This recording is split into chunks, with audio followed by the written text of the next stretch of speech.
January 14, 2025 special magistrate proceedings for the city of Daytona Beach. At the outset, I've reviewed and approved the minutes of our November 11, 2024 meeting. Do we have any announcements before I proceed into this morning's agenda? Yes, sir. We have a couple compliance. Page 3. Page what now? 3. Okay. Case number 8, SMG 01-25-09, 236 North Frederick Avenue, compliance 1325. Page 6. Page 3, case 8. Compliance.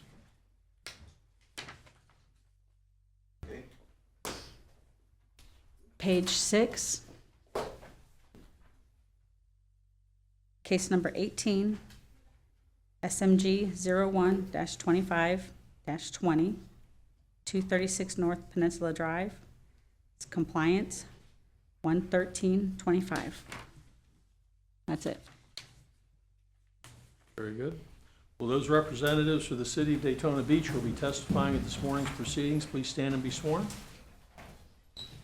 Do you swear or affirm the testimony you're about to provide is the truth, the whole truth, nothing but the truth? Thank you. All right, we need to take a couple cases out of order.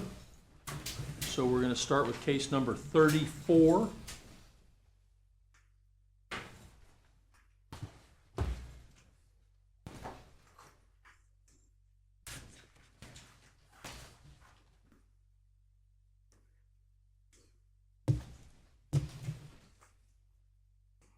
S&O Investment USA LLC. We have a number of people here.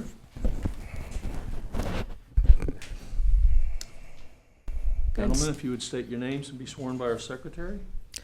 Steve Iturriaga. Sir, state your name in the microphone. Steve Cicery.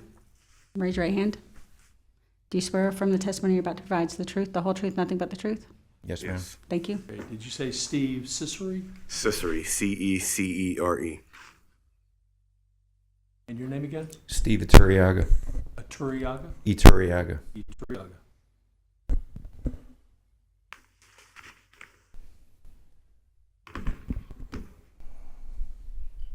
All right. Continued from the October hearing, continued for progress report and the determination of a compliance study. So who wants to go first? Who's got progress to report? I can speak to that.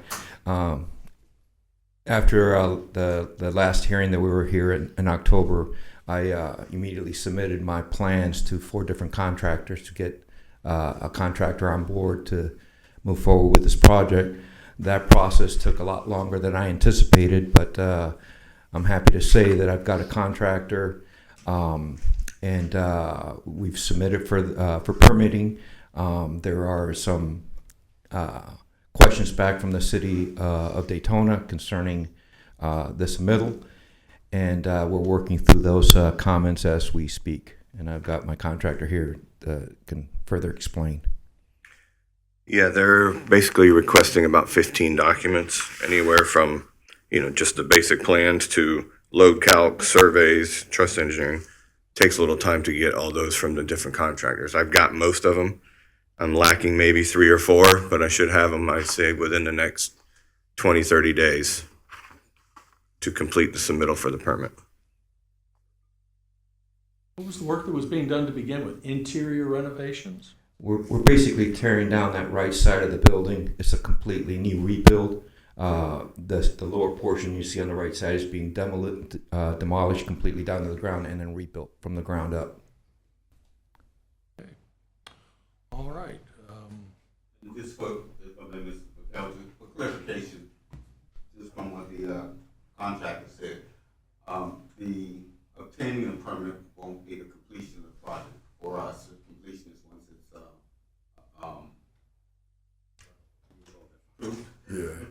Approved. Yes. Yes. Once we get to the end, then we're to the end.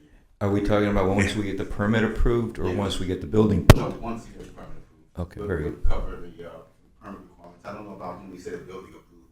Someone have to answer that. We'll need from the staff. Do you need a building approval on this, or just talking about? I'm sorry. typically it's going to be once the final permits are finalized and approved. You know, I can approve them at final, that's what I was I saying. understand. So once he gets his permit approved, he goes about his business and he's done with us. Is that what I understand you That's what saying? I'm saying. That's what I'm understanding. Very good. Okay, Mr. Inspector, did you want to be heard? I guess we're trying to guesstimate a compliance date, Correct. and we're in administrative land right now. Right. So, like I said, compliance, whatever the compliance date, how long you guys think before you will actually have all this completed? How long they take once I submit everything, but I imagine not very long. I would anticipate I'll have all the documents requested submitted within the next 30 days. Hopefully sooner, but I'd rather No give work's myself. going to happen until this permit's approved anyway. Correct. So we give him 60 days? That's fine. 60 days? That's fine. Great. We need a, progress. Yeah, progress report would be good. 60 days. What's the progress report we're looking for? Permit or no permit? Well, the permit should be, he already submitted the permit. Just waiting, like I said, on the things that he have to turn in order to get that permit. All right, well, then I'm going to order the respondent to be in compliance 60 days or by March 5, 2025, or be returned to the special magistrate for consideration of a fine of up to $1,000 per day thereafter. I'm also going to order that I get a progress report at our February 11, 2025 meeting. If it's a matter of just conveying to the inspector what progress has been made, you don't have to attend. I'll defer to you, can or can't, whatever you want to do. That's fine, Because thank you. it sounds like we're just going to try to get a status report regarding the permit as it stands over there with the folks that are reviewing it. So our inspector's more than capable of conveying all that. Right. So I'll leave that to you. So, we're gonna put in a 60-day compliance date, that's March 5th. Progress report at our February 11th meeting, your attendance is optional. All right, Good luck that's to you. fine, thank you. Good luck. Sounds good. Thank you. Okay, we now are going to proceed to case 44. That is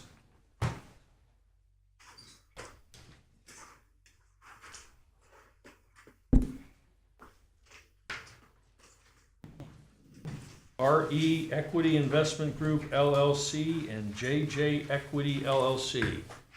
Is there anyone here for the respondent? Not seeing a respondent. What say the city? Mark Jones, Field Supervisor with the City of Daytona Beach. My credentials are on file. This respondent was first notified on July 7th, 2023. Since last hearing on October 8th, 2024, I have had contact from the property owners. This project has stalled. Plans were returned for correction on September 16th, 2024, due to many changes from the approved plans. There were architectural, structural, MEP, and site plan revisions that they had to submit. The last building department inspection was July 31st, 2024. At my last inspection on January 6th, 2025, the property was in non-compliance. There was a lot of trash and debris throughout the property. Staff is recommending a fine of $200 a day with a cap of $20,000.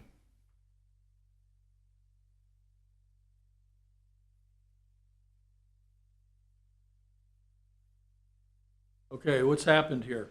Why is everything stalled? When I talked with them, they said it was due to plan that they had gone beyond the scope of work for of the approved plans. They had encroached out into where the site on the back. They had changed some of the mechanical drawings or mechanical installation from what the drawings were. There were structural issues from the building department when they did their last inspection. They stated they're waiting for the plan revisions, but they're not even maintaining the property at this time. Waiting on plan revision. Why is there any need?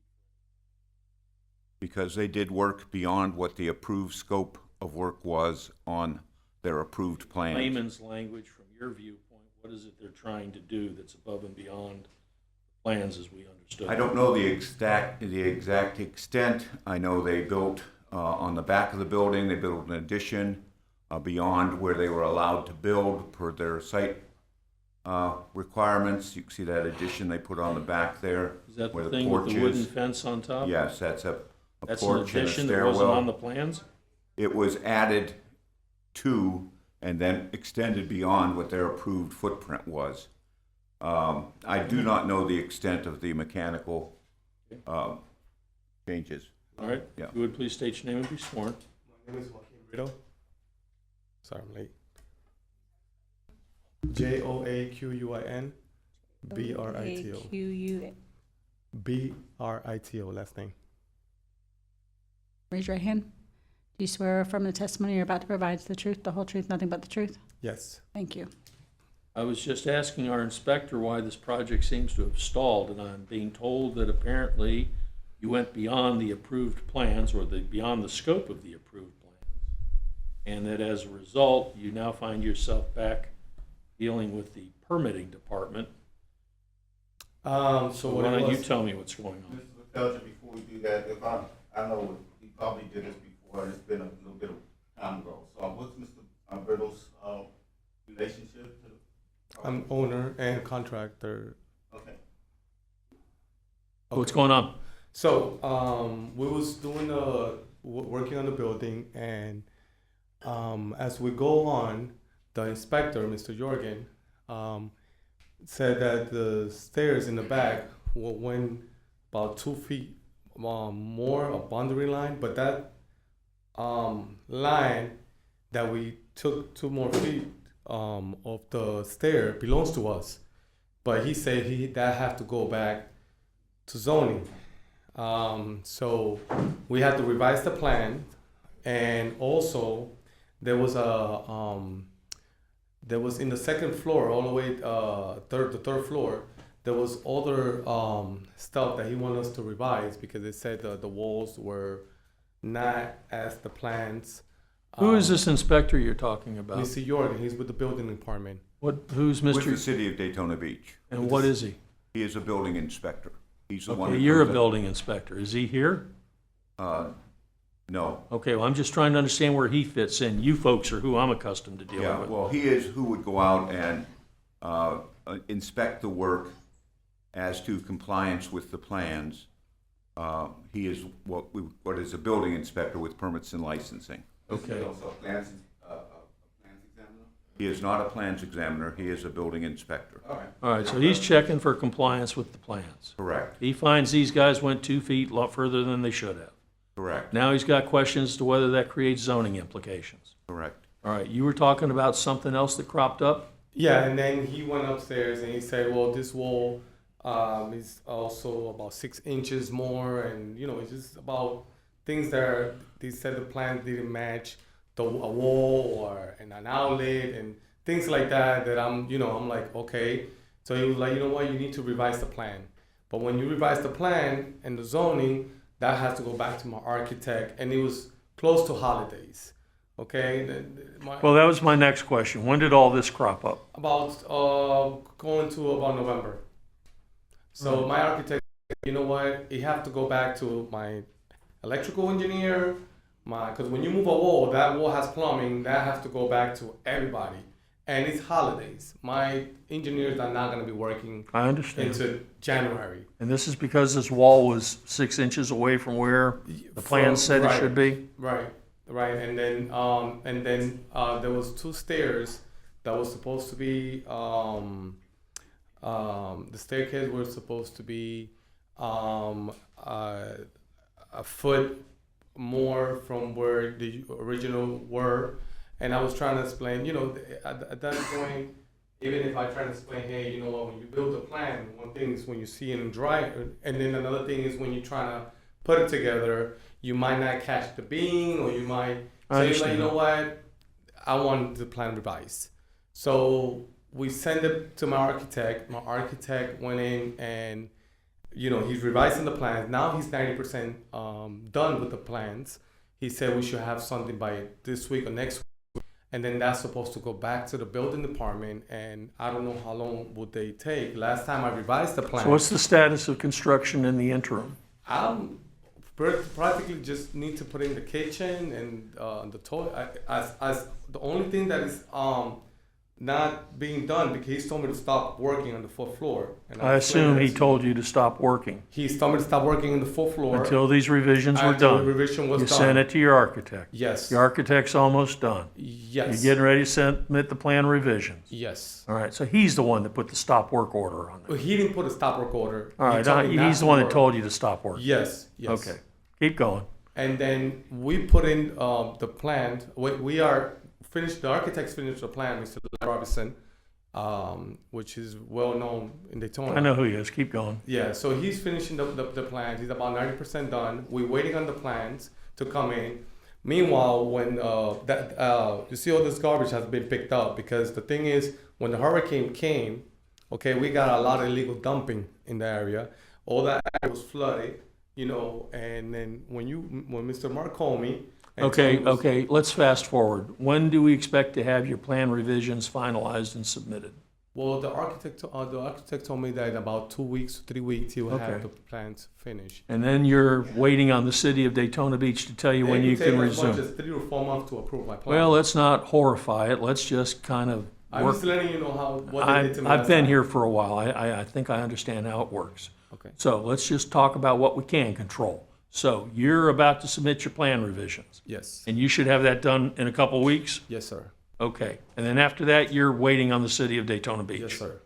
And you're telling me this mess has been cleaned up? Yes, sir. I have pictures. I'll take your word for it. Is the property been cleaned up? Yes, sir. Okay, because I'm hearing complaints about how it's not being kept clean and it's not being maintained.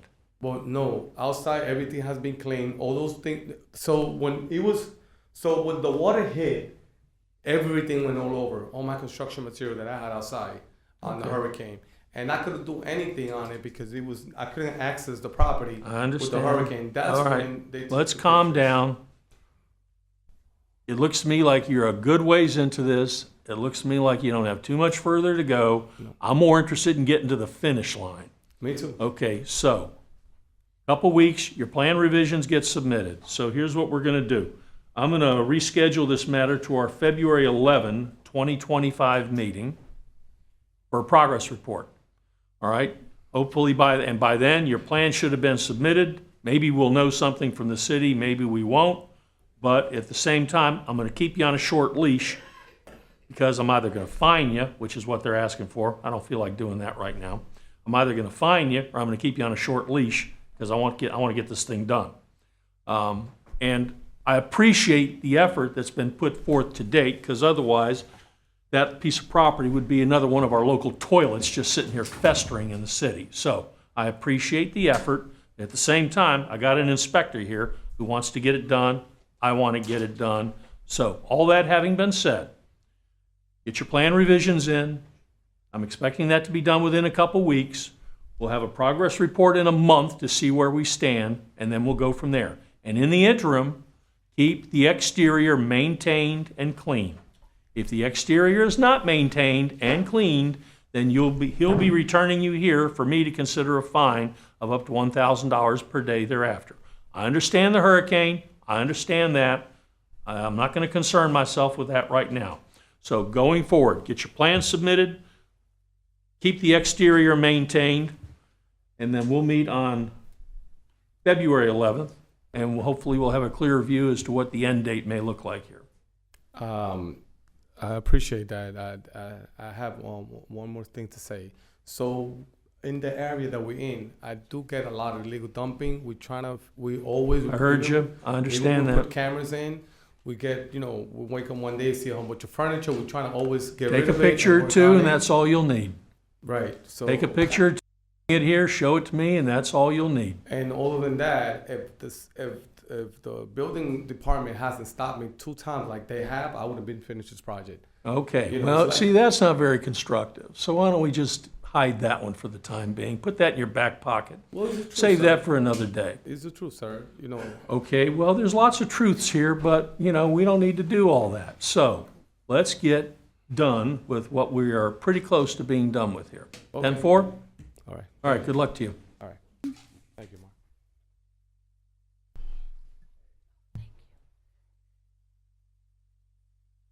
Okay, case number 45, Masonova Daytona LLC. And I believe we have some Zoom attendees.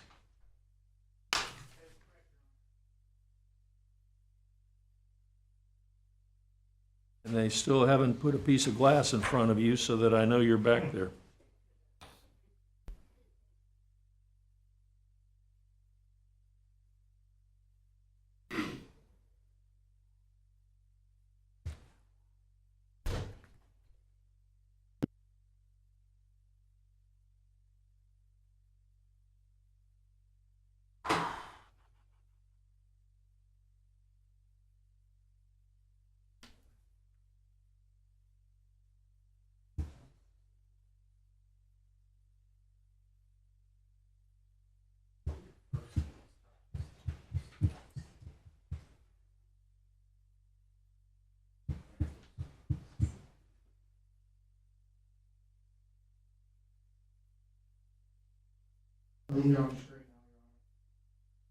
All right, for all of you appearing by Zoom, if you are all the respondents who are appearing today, then you need to state your names and be sworn by our secretary.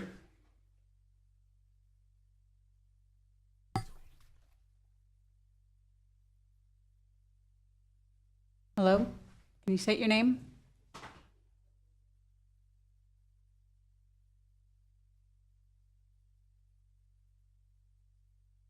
Everybody who's up there, can you please state your names?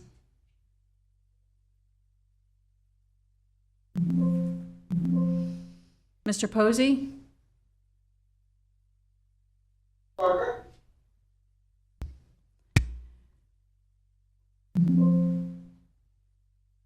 Do you swear or affirm the testimony you're about to provide is the truth, the whole truth, nothing but the truth? Yes. Yes.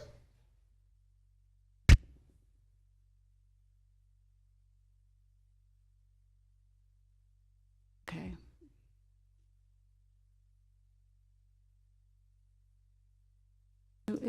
Who is Devra? She's a property manager. Okay, she's not, if she's not going to be speaking, correct? I don't think so. Okay. Who is the other gentleman? Is it Mr. Bogart? No, that's Zach. Danny Parker and Zach Parker, contractors. Okay.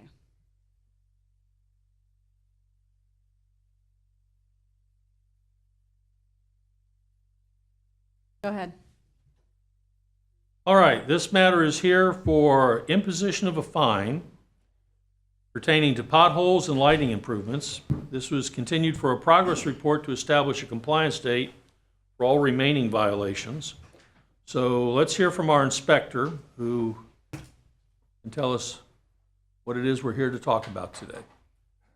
Respondent was first notified of violation on October 16, 2023. At the last hearing on November 12, 2024, the property owner stated that the parking lighting had been repaired the night before the hearing and the potholes cold patched. I inspected the property on the 14th and the potholes had been repaired with cold patch. An application for the parking lot lighting was submitted on May 6, 2024 and returned for revisions on May 7, 2024. No revisions were submitted and no lighting permit was issued. I received an email from the property management company copying the owner stating the lights were repaired, not replaced, and no permits were needed. Review of the parking lot lighting on January 9th, 2025, and I have photos that show that one fixture is not working as it's missing a light bulb. I received another email on July 9th, 2024 from the management company to the owner stating a pre-construction meeting was set with the city, and permits will be pulled right after the pre-construction meeting. I called and talked to Mark Boyce, the deputy code official for permits and licensing, to confirm.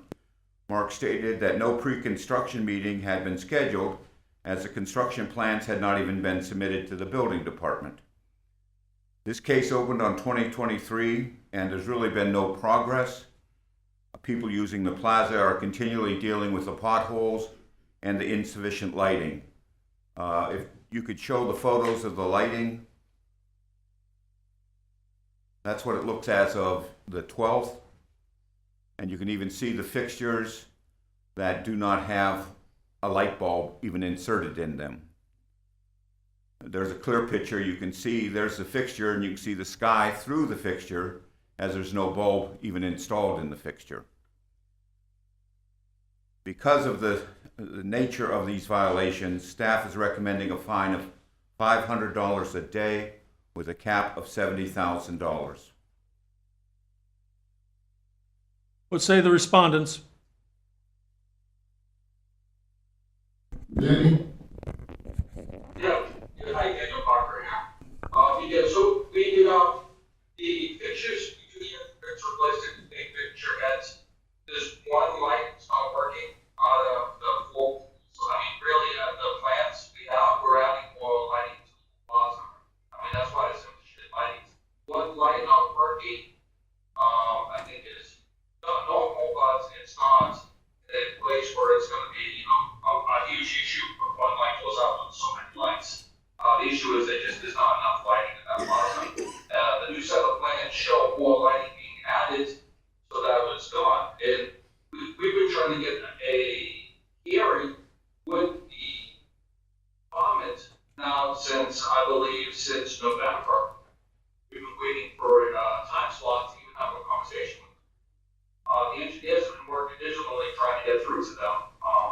Like we said, we took over the property a year ago, with these plans already approved from the city, so we do have approved set of plans. The issue is that we need the pre-com, so now we'll see how we can proceed. This is two separate properties right now. And that's where we're at right there. It's just difficult for everybody. We need it done, you need it done, and we're just stuck. It's not like we're trying not to fix it, we do anything possible, but it's just spinning wheels. There has been no building plans, site plans to be for construction submitted to the building department as of yesterday. They can't have a pre-construction meeting before the plans are submitted and reviewed, approved, and being ready for issuance. They may be talking about a meeting with the development group, because through further investigation, their final site plan has not even been approved by the development group. There have been many revisions back and forth, but it hasn't been approved. But we're still dealing with the lighting issues. I mean, listen, we'll fix the light that's broken there now, the one light, but I still think it's not going to help. I think we need to add more light. It's not awesome. To fix the one wall, it's not a problem. We're driving there right now. We'll be there in about an hour. I have guys already on site, so if we have to do more of the parking lot or fix one light, we'll gladly do that right now. Anything else? Danny, is there confusion? Cody from Newkirk Engineering has confirmed with us that the plans were approved by the city, but we need a pre-con in order to pull permits. Am I wrong? But sir, you told us, I believe the inspector, that he probably, maybe we're getting lied to. I'm not sure. We need to investigate this to figure out what's going on, because we're told one thing, but I believe them, the inspector should be telling, he knows probably more than them. Well, telling us more than For them. me, it doesn't make sense, because the engineers are telling us that we're waiting for the pre-con we're just waiting for the pre-con to be set in order to pull the permits to do a whole parking lot. That's what we're being told twice a week, 3 times a week, we're being told the same thing. We're waiting for the pre-con in order to pull the permits. That's what we're being told. We're told everything was finished, finalized. Everything was approved, that's correct. We've been through this every week, 3 times a week. but the inspector just said that, you know, he checked on it and nothing's approved, nothing's done. So, I mean, this is something, you know, you gotta talk to the, you know, the people on the property. It's already supposed to be done. Is everyone done? I'm finding the respondent the sum of $500 per day commencing January 9, 2025. That fine will continue to accrue each day thereafter until the respondent is in compliance with my order of November 18, 2024, where the amount of the fine has reached the sum of $70,000. I suggest you guys drop everything, find your way over to City Hall, figure it out, and get it done. Good luck to you. Mr. Kelly, just one clarification. Just quick question. So what's it going for compliance? Talking about the one light bulb that's up, correct? I suggest you guys come down to City Hall, meet with everyone you need to meet with, and ask all your questions there. Just one clarification. You actually had a dual order. There was an order for getting these lights and potholes done, and that's where the... That's what I'm finding the respondent for. Right, and then we also have the rest of the project that still needs to be completed. So we still have an open case as it relates to ultimate compliance. Yes, we do. Yeah, so I just wanted to make sure that was cleared out on that. This is for failure to be in compliance as to potholes and lighting improvements. And whenever they get that completed and approved by the inspector, that fine will stop running, but we'll still be working towards getting the total job complete. Sir, good luck. Case number 1. Fiesta LLC. Anyone here for the respondent? Yes.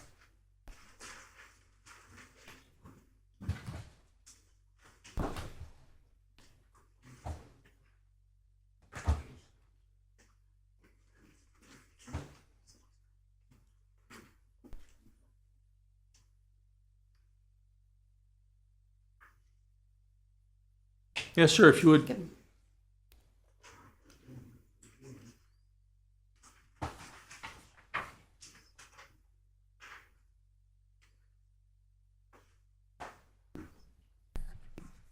Yes, sir, if you would please state your name.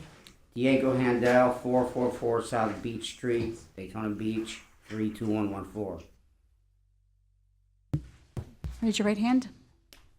Swear affirm the testimony you're about to provide is the truth, the whole truth, nothing but the truth? I do. Thank you. And your affiliation with Fiesta LLC? Managing member, sole owner. Okay. Do you agree this violation existed or occurred as stated in the notice of violation? I do. All right, I find the respondent in non-compliance. Madam Inspector, and what's necessary for the respondent to come into compliance? There's some damaged and rotting wood along the walkways and decking.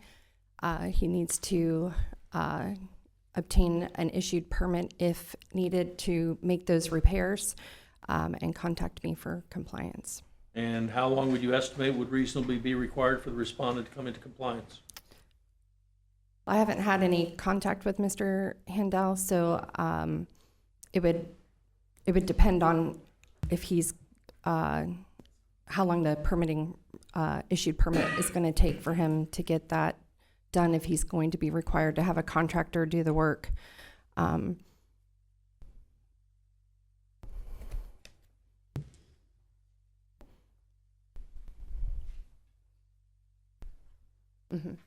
So coming into compliance means replacing the rotten wood. Our Exterior stairs. Yes, sir. Our recommendation is the next cutoff. Okay. If I may respond, Your Honor. All right. So the city thinks you ought to be able to be in compliance by the next cutoff. What say the respondent to that? We are on the National Register of Historic Places. This is the oldest standing structure, one of the two main buildings in Daytona. So we have to comply with the city code and also the National Register code to maintain our status. So it takes a little bit longer to do that. We are right now in the middle of a lot of repairs, some of which predated the hurricane, and the last hurricane was quite devastating to the oldest building. So we have a lot of work that's being done right now. We're not operating right now. We're not renting out rooms. We're fixing everything. So the walkway which is outside, is not being used by anyone. There's nobody there other than the owners. That's my son and I. We're the only ones that are there working basically on correcting everything. So, knowing how long it takes to get anything done with contractors that are also no restoration and that kind of work, I'd say probably 60 days is more likely for that to happen, because What's going to happen in 60 days? What do you expect to accomplish within 60 days? Well, we're finalizing now, actually selecting a GC. We've been interviewing people for weeks now. There's a lot of work that needs to be done to both buildings. We're working with FEMA as well to try to, cover some of the expenses. Insurance is really not going to be paying much, if anything. We've made claims. We've already fixed the plumbing. Okay, well, you're way beyond the scope of this notice of violation. So as far as the notice of violation, does it not sound as though he's way beyond the scope of this notice of violation? Yes, sir, it does. And I've had no contact at all from the property owner. All right, well, my point is, if you are going to keep the property unoccupied until you complete all your renovations, that's one thing. I can consider that.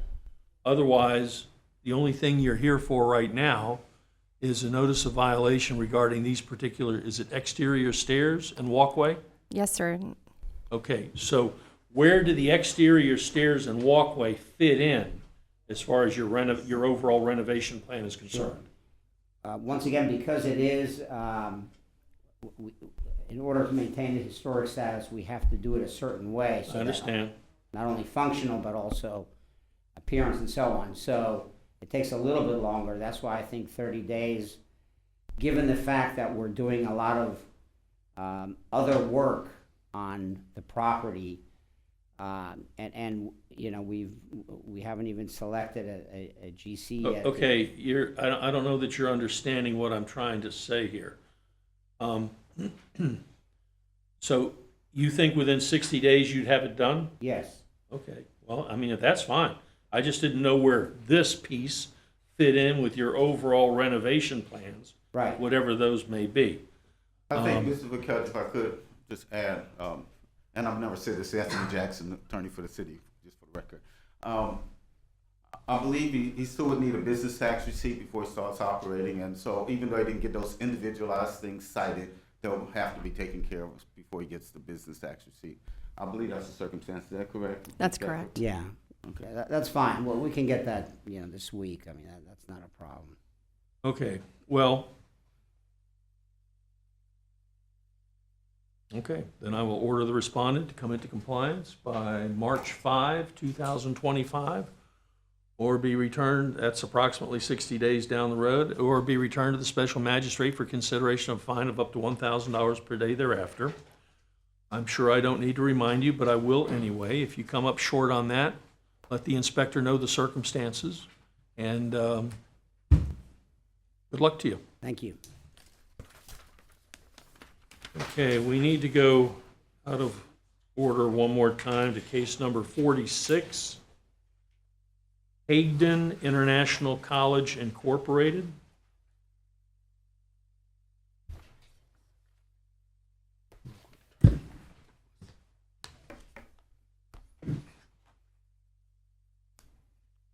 Okay, is there anyone here for the respondent?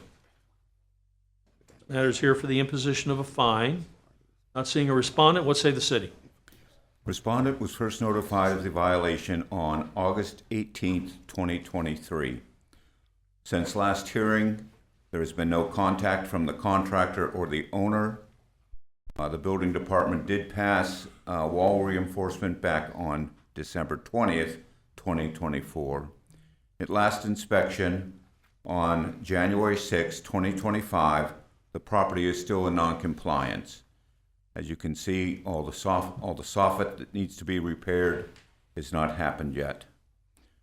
Staff is requesting a fine of $200 per day with a cap of $20,000.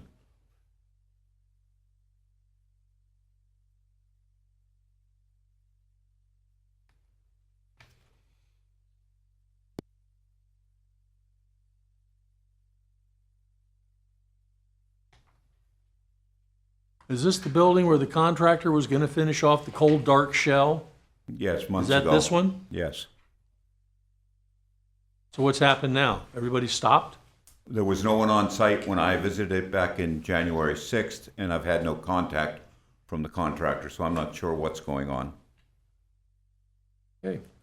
Then, noting the absence of the respondent, based upon the photographs presented and the testimony of our inspector, I'm going to fine the respondent the sum of $200 per day commencing January 9, 2025. And that fine will continue to accrue each day thereafter until the property is in compliance or the amount of the fine has reached the sum of $20,000. Very good. Thank you.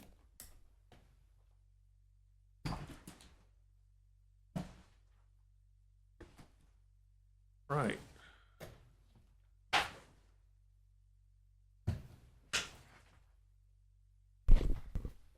Case number 2. Junker Louisa. Is anyone here for the respondent? Okay. Yes, sir, I am. Yes, sir, if you would please state your name and be sworn, and we need to see you. Caesar Junker.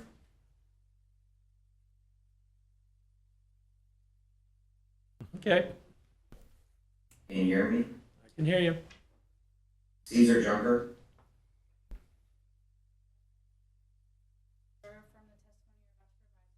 Whole truth, nothing but the truth? I do. Thank you. Okay. Who is Junker Louisa? My mother. Right, and she's passed away? Correct. And if I can just get clarification, do we have the name correct? Is it Junker Louisa or Louisa Junker? The other way, Louisa Junker. Okay. All right. Okay, do you agree this violation existed or occurred as stated in the notice of violation? Yes, sir. All right, I find the respondent in non-compliance. Mr. Inspector, what do we need to do to come into compliance? Good morning, John Stinson, Code Inspector with the City. My qualifications are on file. I have been in contact with Mr. Junker, and he has been out there. The only thing left for him to do is to address the dilapidated fencing and the damaged vent stack on the side of the building. And how much time do you think it would take to do that? He should be able to get this done by the next cutoff. Next cutoff's February 5, 2025. All right. Mr. Junker, the inspector seems to think you ought to be able to have this wrapped up by February 5th. What say you to that? Yes, sir. I believe I have it done in a couple days, to be honest with you, sir. Okay. We've been working for the last week trying to get everything done, and he's seen all the progress I've made, so I believe we'll be able to finish this. Very good. Then I'll order the respondent to come into compliance by February 5, 2025, or be returned to the special magistrate for consideration of a fine of up to $1,000 per day thereafter. Please keep in mind, once the work is done, don't forget to call the inspector out there for a final inspection. I will send him emails with pictures. Very good. You have a good day. Thank you, sir. Good luck to you. Thank you. Case number 3, EM Realty of Florida, LLC. Anyone here for the respondent?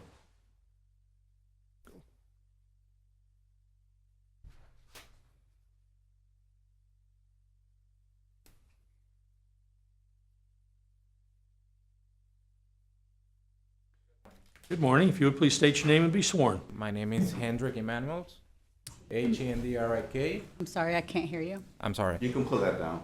Put it down. All There you right. go. Better? All right. Hendrik. Last name Emanuels, Emanuels. And I'm the market manager for Sorry, EYM. say your first name again. Hendrik. Okay. Raise your right hand. Do you swear or affirm the testimony you're about to provide is the truth, the whole truth, nothing but the truth? Yes, ma'am. Thank you. Thank you. Mr. Emanuels, do you agree this violation existed or occurred as stated in the notice of violation? Yes, sir. I find the respondent non-compliance. Mr. Inspector, how much time should reasonably be required for the respondent to come into compliance? By the March cutoff. March cutoff. All right, the March cutoff is March 5, 2025. What say Mr. Emanuels to that? Yes. We're actually working with the architect on submitting the plans. I don't know if he got in contact with the inspector. Yes. Okay, perfect. And right now working with the GC, everything that it's needed to be completed, it's gonna be done during the remodel. So we're planning on doing a full remodel, including parking lot, stucco outside, and inside as well. And when do you expect to have all that done? We'll say the next maybe 60 days. We're working on different DCs and the paving company to complete the project. We've been in conference calls the last month or so. But we should get everything situated by March. All I would right, say and 60 the days. violations I'm looking at are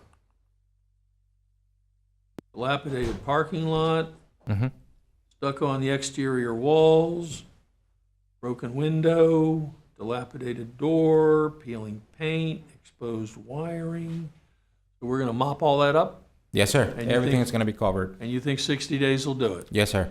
60 days around here ends up being March 5, 2025. What say you to that? Yeah, I mean, we should be all completed. Come up short, call your inspector, let them Will know do. what's going on if you run into any problems along the way. All right, Yes, I'll sir. order the respondent to be in compliance by March 5, 2025, or be returned to the special magistrate for consideration of a fine of up to $1,000 per day thereafter. Thank Good you so luck to much. you. Thank you. Thank you. Case number 4, Martha M. Bailey.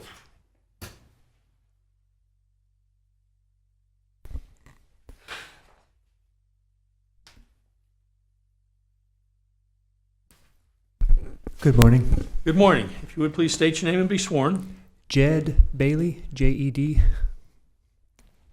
And Do you swear affirm the testimony you're about to provide is the truth, the whole truth, nothing but the truth? I do. Thank you. Your affiliation with Martha Bailey. Her son. You have authority to speak on her behalf. I do. Very good. You agree this violation existed or occurred as stated in the notice of violation? Yes, sir. I find the respondent non-compliance. Mr. Inspector, how much time should reasonably be required for the respondent to come into compliance? By the next cutoff. Next cutoff would be February 5, 2025. What say Mr. Bailey to that? I would hope to be able to do that. We'll make every effort to make that happen. Hope to be able. Make every effort. Yes, sir. A lot of wishes and prayers in there. Aye, sir. How close is it to being rock solid? We've made progress. I guess the only question I had was on the repairs to the ceiling, if that required a general contractor, or if we were able to do that work ourselves, or. Okay. Well, I'm pretty sure Mr. Stenson will answer whatever questions you may have. Is this structure occupied at present? No, sir. If you keep it unoccupied, I'll give you 60 days. The tenant has passed away, and so it's unoccupied. All right, then I'll tell you what, I'm going to order you be in compliance by March 5, 2025, and that the property is not to be rented, occupied, or otherwise utilized until it's in compliance. Understood. Very good? Very good. And if you have any questions, Mr. Stenson will be happy to answer them for you. Thank you, sir. Good luck to you. Thank you. Pelta Ray Ventures, LLC.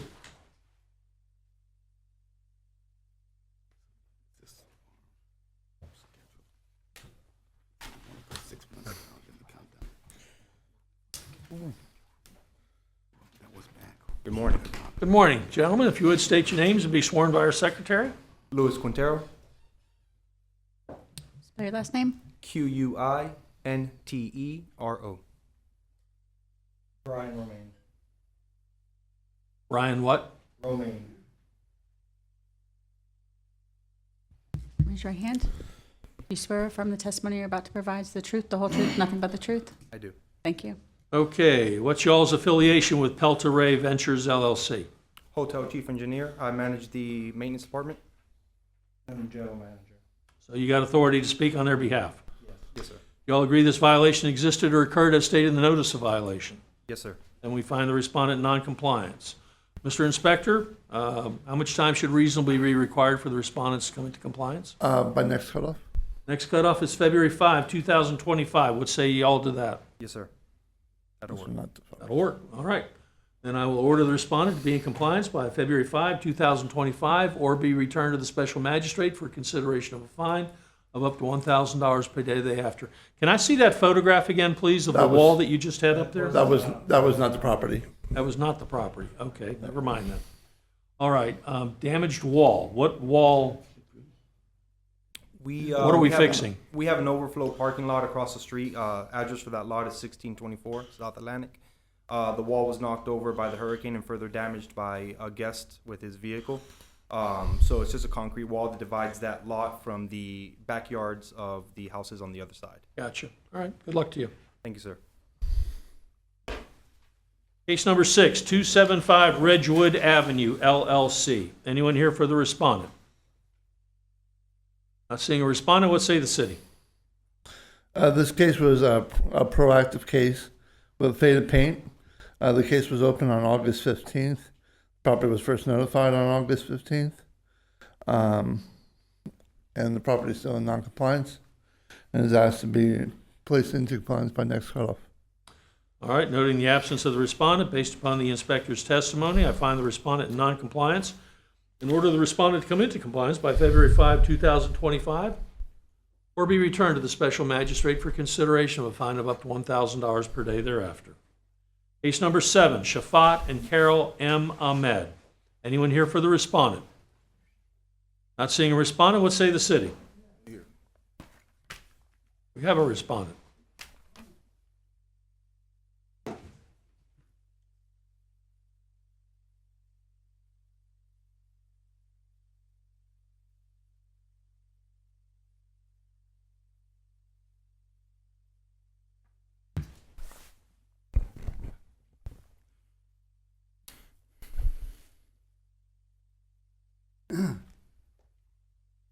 My name is Shafat Ahmed. It's Dr. Ahmed, is it not? Yes, sir. I think so. All right, if you would please be sworn by our secretary. Raise your right hand. Do you swear affirm the testimony you're about to provide is the truth, the whole truth, nothing but the truth? Yes. Okay, Dr. Ahmed, do you agree this violation existed or occurred as stated in the notice of violation? Sir, I've been, and my wife have been sick, and we overwhelmed by our problems, health problems. And she had major spine surgery with weakness in her leg, numbness, tingling, and had to have emergency neurosurgical procedure at one of our local hospitals. So we have been completely taken over by these problems, not because of some, not ignoring the problem, but then the other problem is to find people. I tried 3 people in last week, and they come and you meet them at the office, and they say they are coming, and sometimes they give you figures and then don't show up. All right, well, let's shift gears here. Mr. Inspector, what's the nature of the violations? Good morning, Inspector Roosevelt Butler. Credentials on file with the City of Daytona Beach. As it pertains to 1121 Mason, this case was a citizen complaint case.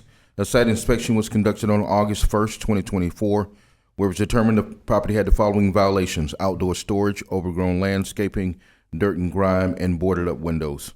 The property was notified on August the 13th, 2024. The property was to be in compliance on September the 13th, 2024. My last date of inspection was January the 8th, 2025. Result of my re-inspection was non-compliance. I've had contact with the property owner. Staff requests to find them non-compliance. Compliance by the March cutoff. Okay. All right, well, as difficult as it may be, you're going to have to find somebody to attend. Yes, sir. We are trying. Yesterday, we went and met. It's called. They are contractor, something their name. I will give the name to the code I'll officer. take your word for it. Yes, sir. But my point is, we just- And we are waiting to find out their numbers. We don't have that. all right, well, based upon the testimony I've heard, as well as the photographs I've presented, I find the respondent in non-compliance, and I'm going to order the respondent to be in compliance by March 5, 2025, or be returned to the special magistrate for consideration of a fine of up to $1,000 per day thereafter. So we're giving you till March Oh, yes, to sir. get it taken care of, Yes. and it just has to be done. I understand the difficulties sometimes folks encounter when it comes to finding good help. For the most part, this looks like maintenance more so than anything else. And we got hit by Hurricane Matthew in 16, Irma in 17, Daniel in 19, and then 2 hurricanes, Ian and Nicole in 22, and 2 hurricanes, I think Renee ahead and and get that Milton, information Hurricane from her. Milton in 24, last year. Okay. So we have had damages from all of them. I understand. So, get this taken care of, and if for some reason you're unable to get it done, get in touch with your inspector and let Yes, him know sir. what's going on. Yes, sir. All We right, will. good luck to you. Thank you. Have a good day. Thank you, sir.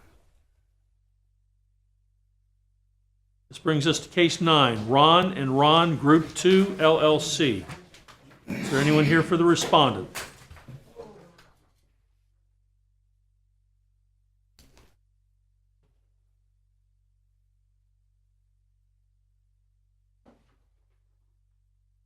Good morning. Renee Richardson, 931 South Martin Luther King Boulevard, speaking on behalf of Ron and Ron Group. Sorry. Do you swear or affirm the testimony you're about to provide is the truth, the whole truth, nothing but the truth? Yes. Thank you. Okay, what is your affiliation with Ron and Ron Group 2 LLC? One of them is my ex-husband. One of them is what? An ex-husband. Your He's my ex-husband? ex-husband, yes. One of them. Oh, one of the Rons. One of the Rons. Gotcha. Yes. Okay. All right. Okay. Anyway, we good to go, counselor? Yeah, I assume he's authorized him to speak since he's present. Yes. All right. Do you agree this violation existed or occurred as stated in the notice of violation? Yes. All right, Madam Inspector, how much time should reasonably be required for the respondent to come into compliance? Next cutoff. City seems to think you ought to have this taken care of by February 5th. What say you to that? Can we have 60 days? We just want to ensure. Well, you can ask. Now, Yes. why do you need 60 days? Because instead? I've already got in contact with Ms. Kirk. We've done some of the legwork in contacting the contractor to get the permits reactivated or reopened so that they can come and do the final inspections for the different areas Okay, that is the didn't have. building empty right now? Yes, it's And as long as you keep it unoccupied, I can give you 60 days. Okay, Until you're that'll back be in perfect. compliance. That's fine. Thank you. All right. I will order the respondent to be in compliance by March 5, 2025, or be returned to the special magistrate for consideration of a fine of up to $1,000 per day thereafter, and the building is not to be occupied or otherwise utilized until such time as it is in compliance. Got to Luck find you. him in Thank you. non-compliance. Pardon? You didn't find him in non-compliance. Oh, I'm sorry. I thought she already acknowledged they were in non-compliance, so I Yeah. find the respondent in non-compliance. Okay. And order the respondent to be in compliance by March 5, 2025. You want me to go through the rest of it, or you got it? Nope. Very good. Good luck to you. Thank you. You the same Renee Richardson? I am. Very good. Then we don't have far to go. Okay. Case number 10, Renee Richardson. Since I already know who you are, you agree that this property was in non-compliance as stated in the notice of violation? Yes. I find the respondent in non-compliance. Madam Inspector, how much time should be required for Ms. Richardson to bring this property? Next cutoff. Next cutoff is February 5th, 2025. What say you to that? No, we need longer than that. We have done some of the corrections, and we are working on the roof. We have contacted a roofing company. We have a few estimates, and I'm going to stay in contact with Ms. Kirk and moving forward to try to get the roof under compliance. I think that should be the last thing because we've been doing the other things that have been asked of us. So when do we expect to have it done? What's the extension, the time limit? Is it 60 days or 90 days? It's The length? whenever I feel like. Oh, okay. So can we would like to have actually 90 days. And that is because I'm working with the city, trying to get funds to help to do this. This building occupied. It is a business that is ran in the front of it, yes. So the front of it, It's a car wash, it's a business. So we have gotten one grant, and I'm working on trying to get additional funds for the roof. That part on that end is more so utilized, I guess, the store part and the car wash is over on the other side and stuff, but the building is occupied. We're trying to get the roof done. occupied. What do you mean by occupied? There is, Is there a business being operated in there? yeah, it's a business being operated, but the equipment is housed on that side. The equipment for the car wash, the stuff for the car wash is in that where we have the rolling doors. So we've already contacted somebody about. Are you telling me this building is more storage than anything else? On that end, yes. On that end where the roof has to be done, what they're looking at, it has to be, that's more storage. Do we have any life safety issues here? No. All right, well, I'll tell you what. Did I find him in noncompliance? Good. All right, well. All right, then we'll give you the 90 days.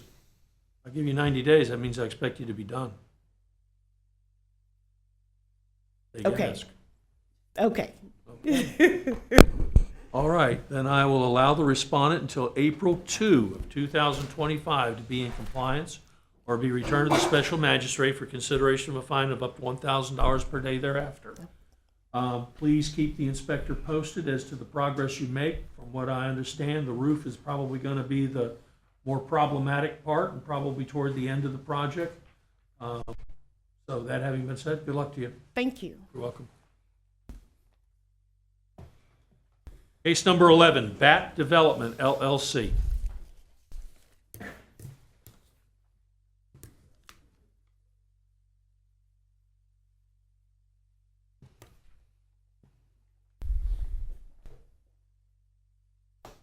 Good morning. Good morning, sir. You would please state your name and be sworn by our secretary. I'm Timothy D. Hudson, Sr., owner of Bat Development, LLC. You swear from the testimony you're about to provide is the truth, the whole truth, nothing but the truth? Yes. Thank you. Your affiliation with Bat Development, LLC? I'm the owner, sir. Very good. Do you agree this violation existed or occurred as stated in the notice of violation? Yes, sir, I do. All right, I find the respondent in noncompliance. Madam Inspector, how much time should be required for the respondent to come into compliance? Next cutoff. Next cutoff is February 5th. What say you to that? Your Honor, if I could get maybe perhaps 60 days. I was before you maybe 8 or 9 months ago with the property that abut this property, and I thought I had included that fence on the other fence permit that I was fined for that we cleared. I'm requesting perhaps 60 days because I need to find the survey, and if I don't have the survey, I'm going to need to have Sliger them get me a survey in order for me to pull the permit for that. Sounds reasonable enough to me. I'll order the respondent to be in compliance by March 5, 2025, or be returned to the special magistrate for consideration of a fine of up to $1,000 per day thereafter. Good luck to you. Thank you very much. Case number 12, Darren Ottman. Anyone here for the respondent? Not seeing a respondent, what say the city? Okay, this is a field-generated case, dirt and grime on the interior surfaces of the doorway. First notification, 5/13/24. Compliance was due 6/13/24. Site visited the property January 10, 25. It's still in non-compliance. Staff's recommending a finding of non-compliance with compliance due by the next cutoff. Noting the absence of the respondent, based upon the testimony of our inspector and the photographs presented, and the amount of time that has passed already on what would appear to be a relatively easy matter to correct, I find the respondent in non-compliance and order the respondent come into compliance by February 5, 2025, or be returned to the special magistrate for consideration of a fine of up to $1,000 per day thereafter. Case number 13, GEA Seaside Investment Incorporated. Anyone here for the respondent? Not seeing a respondent, what say the city? Good afternoon. Officer Clegg, my credentials are on file. This case was a field-generated case opened on September 9th of 2024 for dirt and grime on the walls. Missing foundation bricks, front gate is damaged.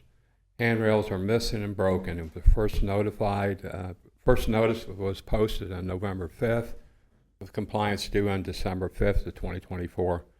No contact with the owner. Reinspection done on January 13th. 2025 shows non-compliance. Staff's recommending a finding non-compliance with compliance by next cutoff.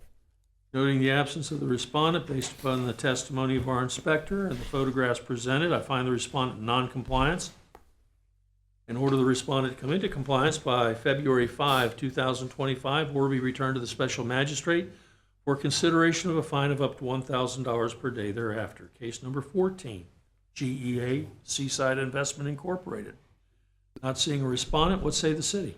232 North Peninsula, field-generated case opened on September 18th of 2024 for dirt and grime on the porch area and the side of the home. First notice was posted on November 5th of 2024 with compliance due on December 5th of 2024. No contact with the owner. Reinspection done January 13th of 2025 shows non-compliance. Violations still exist. Staff's recommending a fine in non-compliance with compliance due by next cutoff. Ms. McKelvey, if I could just get, that was number 14? Yes, sir. Yes. Number 14. That case right now is in mortgage foreclosure with a trial date set for 2/24, so we'd ask that we go to the March cutoff. We'll see what happens with the foreclosure action. Sir. Noting the absence of the respondent, based upon the testimony of our inspector and the photographs presented, I find the respondent in non-compliance and order the respondent to come into compliance by March 5, 2025, or be returned to the special magistrate for consideration of a fine of up to $1,000 per day thereafter. Case number 15, GEA Seaside Investment Incorporated. Anyone here for the respondent? Not seeing a respondent, what say the city? 319 North Peninsula is a field-generated case opened on September 18th of 2024. I have 319 North Hollywood Avenue. I'm sorry, yeah, 319 North Hollywood. Okay. Field-generated case opened on September 18th of 2024 for dirt and grime on the porch, and bricks were broken around the front of the home. First notice was posted on November 5th of 2024. Compliance due on December 5th of 2024. No contact with the owner. Reinspection done January 13th of 2025. Non-compliance violations still exist. Staff's recommending a fine in non-compliance with compliance next cutoff. And again, this is a similar situation. The mortgage foreclosure is scheduled for trial 2/27 of 25. So again, we'd ask for the March cutoff instead. Noting the absence of the respondent, based upon the testimony of our inspector and the photographs presented, I find the respondent in non-compliance and order the respondent to come into compliance by March 5, 2025, or be returned to the special magistrate for consideration of a fine of up to $1,000 per day thereafter. Case number 16, GEA Seaside Investments Incorporated. Not seeing a respondent, what say the city?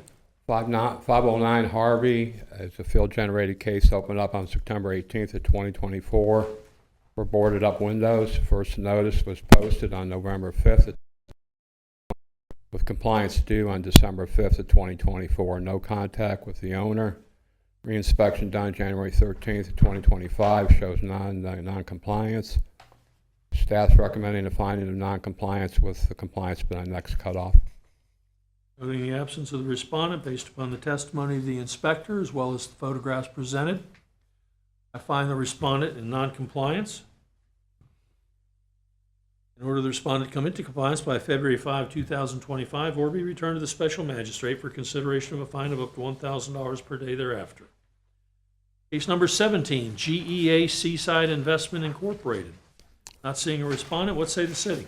23 and 25 South Peninsula is a field-generated case opened up on September 18th of 2024 for boarded up windows, no grass, soil erosion, peeling paint, damaged wall, and failure to maintain handrails. First notice was posted on November 5th of 2024 with compliance due in December 5th of 2024. No contact with the owner. Reinspection done January 13th of 2025. Shows non-compliance. Staff's recommended finding non-compliance with a compliance due by next cutoff. Noting the absence of the respondent based upon the testimony of our inspector and the photographs presented, I find the respondent in non-compliance. In order the respondent to come into compliance by February 5, 2025, or be returned to the special magistrate for consideration of a fine of up to $1,000 per day thereafter. That brings us to case number 19, Janine M. Brown. Anyone here for the respondent? Not seeing a respondent, what say the city?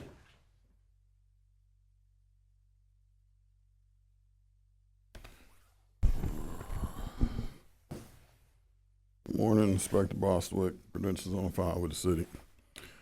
All right, this case was field generated, opened on August 8th of 2024, overgrown vacant lot and outside storage. First notification was on August 15th, property was posted. Compliance was due by August 26th of 2024.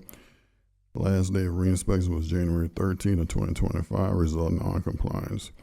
I didn't make contact with the owner on January 13th, and she did start clearing the lot.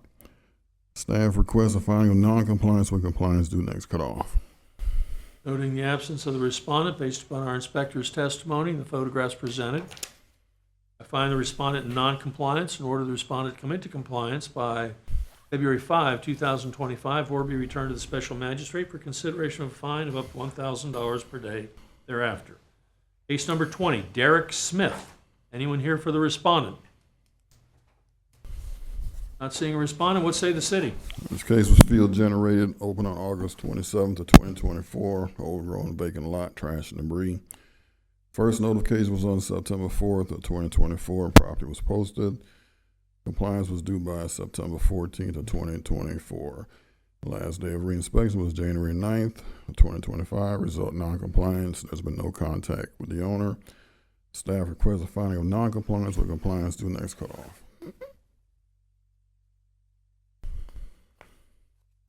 Is that a cross? No, it used to be, it's a mailbox post. Okay. All right, noting the absence of the respondent based upon the testimony of our inspector, I find the respondent in non-compliance. In order the respondent come into compliance by February 5, 2025, or be returned to the special magistrate for consideration of a fine of up to $1,000 per day thereafter. Case number 21, David Turek. Anyone here for the respondent? Not seeing a respondent, what say the city? He's here. I'm sorry?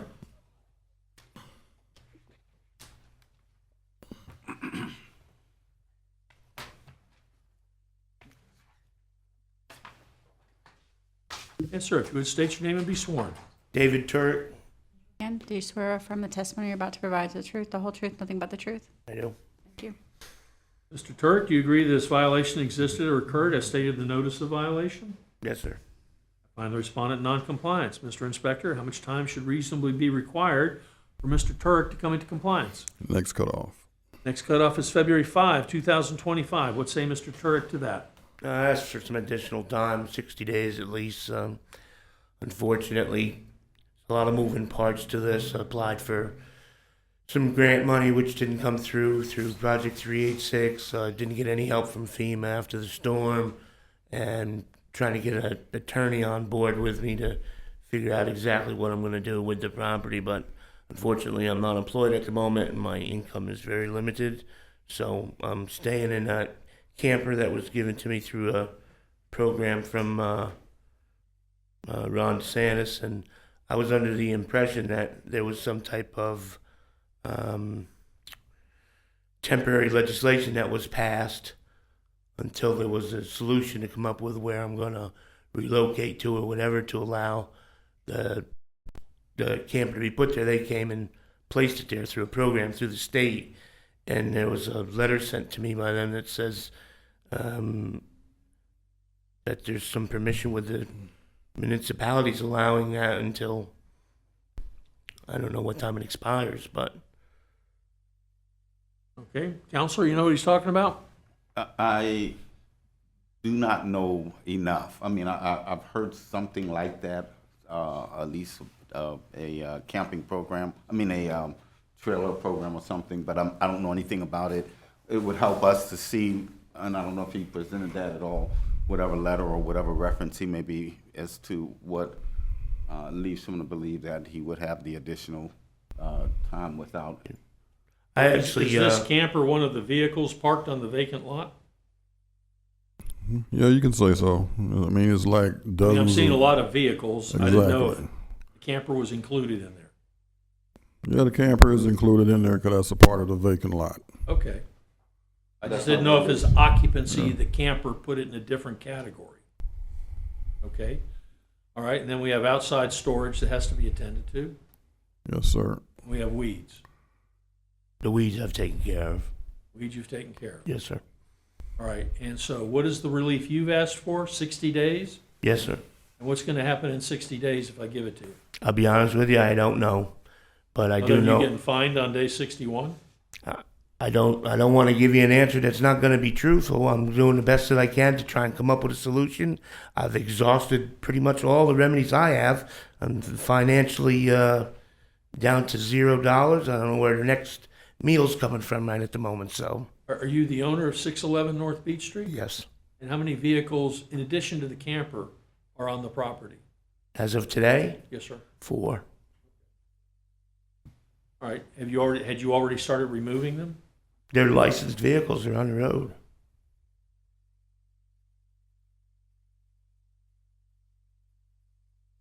So vacant lots. Looks like it's more than 4 vehicles, if you ask me. But in any sense, the fact that it's a vacant lot means they can't, unless he. Nothing can be on a vacant lot. Yeah. Sir, if I may add some additional context to the situation. So it's actually listed legally as 2 separate parcels. So the building on the left-hand side is one parcel. The green land. building? Yes, and the lot on the right side is a separate parcel. They're both owned by me, but there's some type of law or something on the books that says because that lot on the right side is considered quote-unquote vacant land, I'm not allowed to have anything on it. I'm not allowed to park on it. I'm not allowed to utilize it for anything because it's vacant land. I don't know. Is there a fence between these 2 parcels? No. There's one fence that surrounds the entire perimeter, and it's previously been used for... What is the green building? I can't see the green building. What is it? What is it? It's just a vacant concrete building. Okay. What had it been used for in the past? Previously, it was used by Mr. John Green that did all the beach rentals, concessions and chairs and all that stuff. And he used that lot for storage for all his trailers and equipment for the beach rentals. And previous to that, it was the Outlaw Motorcycle Club.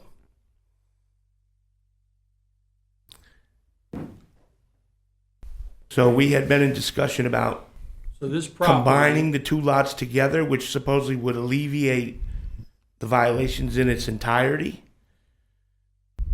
Am I understanding that correctly? Yeah, if you did combine both parcels into one parcel. Okay, we ain't doing that. That's a nightmare. Everybody that does that, it turns out to be a gigantic mess. Then you get into zoning issues. Then you get into all kinds of other issues.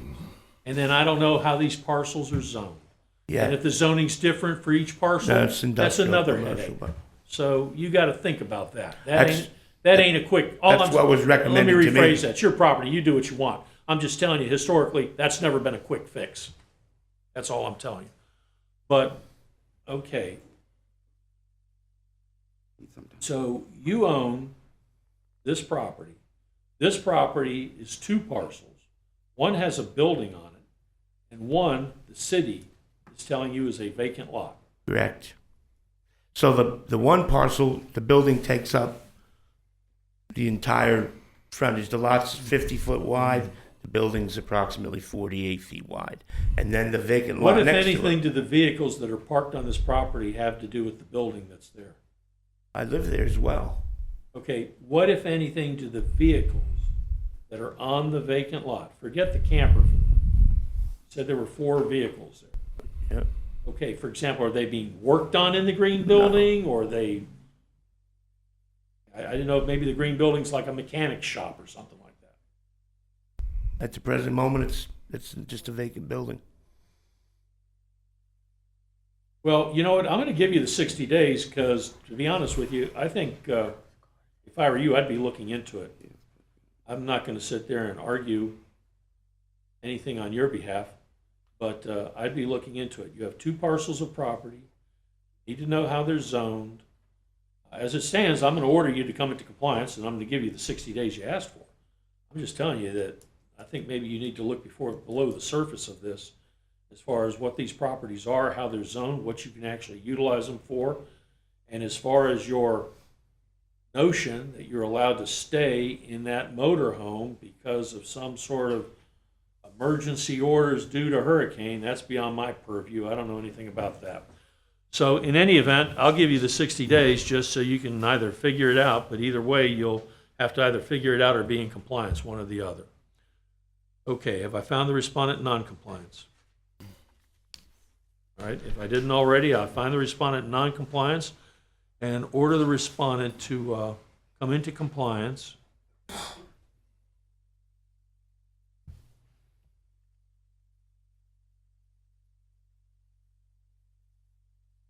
When was the last time this property was used for any business purposes? Prior to me purchasing it, probably Oh, no, I'm talking about 12 you. years ago, maybe. I'm talking about you. When was the last time this, what is the property currently being used for? I live there. As a what? I live there. I heard that. Is it being used for any business purpose? No. So there's no business conducted there? Correct. And 4. All right. I'll order the respondent to be in compliance by March 5, 2025, or be returned to the special magistrate for consideration of a fine of up to $1,000 per day thereafter. You can do whatever you want, but if I were you, I'd find a building and zoning lawyer to talk to see what opportunities may present itself, because I'd want to know that.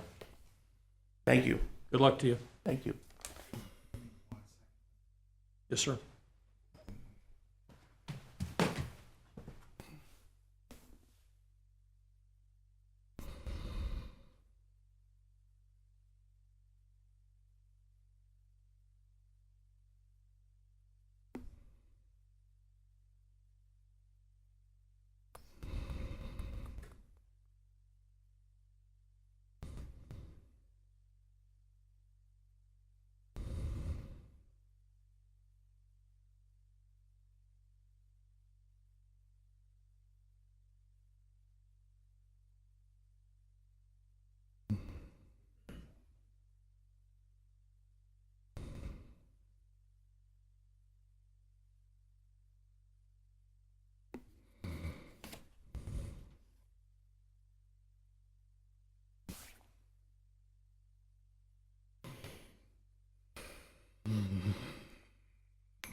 We're good?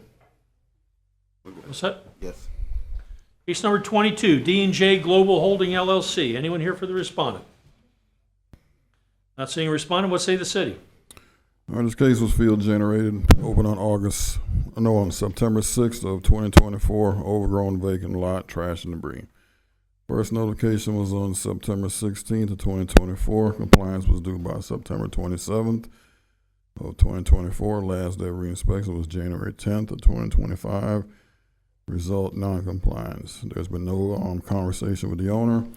Staff requests a finding of non-compliance with compliance due next cutoff. Noting the absence of the respondent, based upon the testimony of our inspector and the photographs presented, I find the respondent in non-compliance. In order the respondent come into compliance by February 5, 2025, or be returned to the special magistrate for consideration of a fine of up to $1,000 per day thereafter. Case number 23, Vincent C. Brown. Anyone here for the respondent? Not seeing a respondent, what say the city? All right, this case was a citizen's complaint, and it was opened on September 16th of 2024 for trash and debris in front of the property prior to Hurricane Milton. Since then, FEMA has picked up the majority of the debris. However, some stuff is still left out there.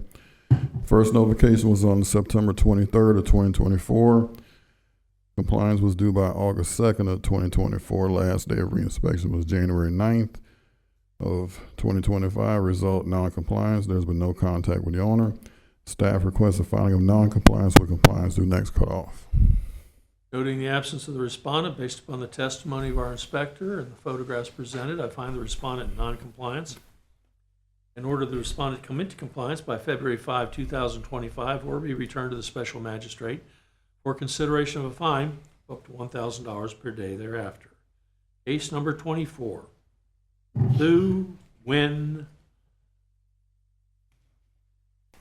No Min and Hoa Win No Trung and Na Win Thi Thu. Anybody recognizing any of these names? Because I don't want to keep going and doing this, because I got a lot of them. All right, I'm assuming the respondents aren't here. That having been said, what say the inspector? All right, this case was field generated, opened on September 19th of 2024, overgrown vacant lot with trash and debris. First notification was on September 19th. Property was posted. Compliance was due by September 30th of 2024. Last day of reinspection was January 9th of 2025. Result, non-compliance. There's been no conversation with the owner. Staff requests a finding of non-compliance with compliance due next cutoff. Noting the absence of the respondents, based upon the inspector's testimony and the photographs presented, I find the respondents in non-compliance. In order the respondents come into compliance by February 5, 2025, or be returned to the special magistrate for consideration of a fine of up to $1,000 per day thereafter.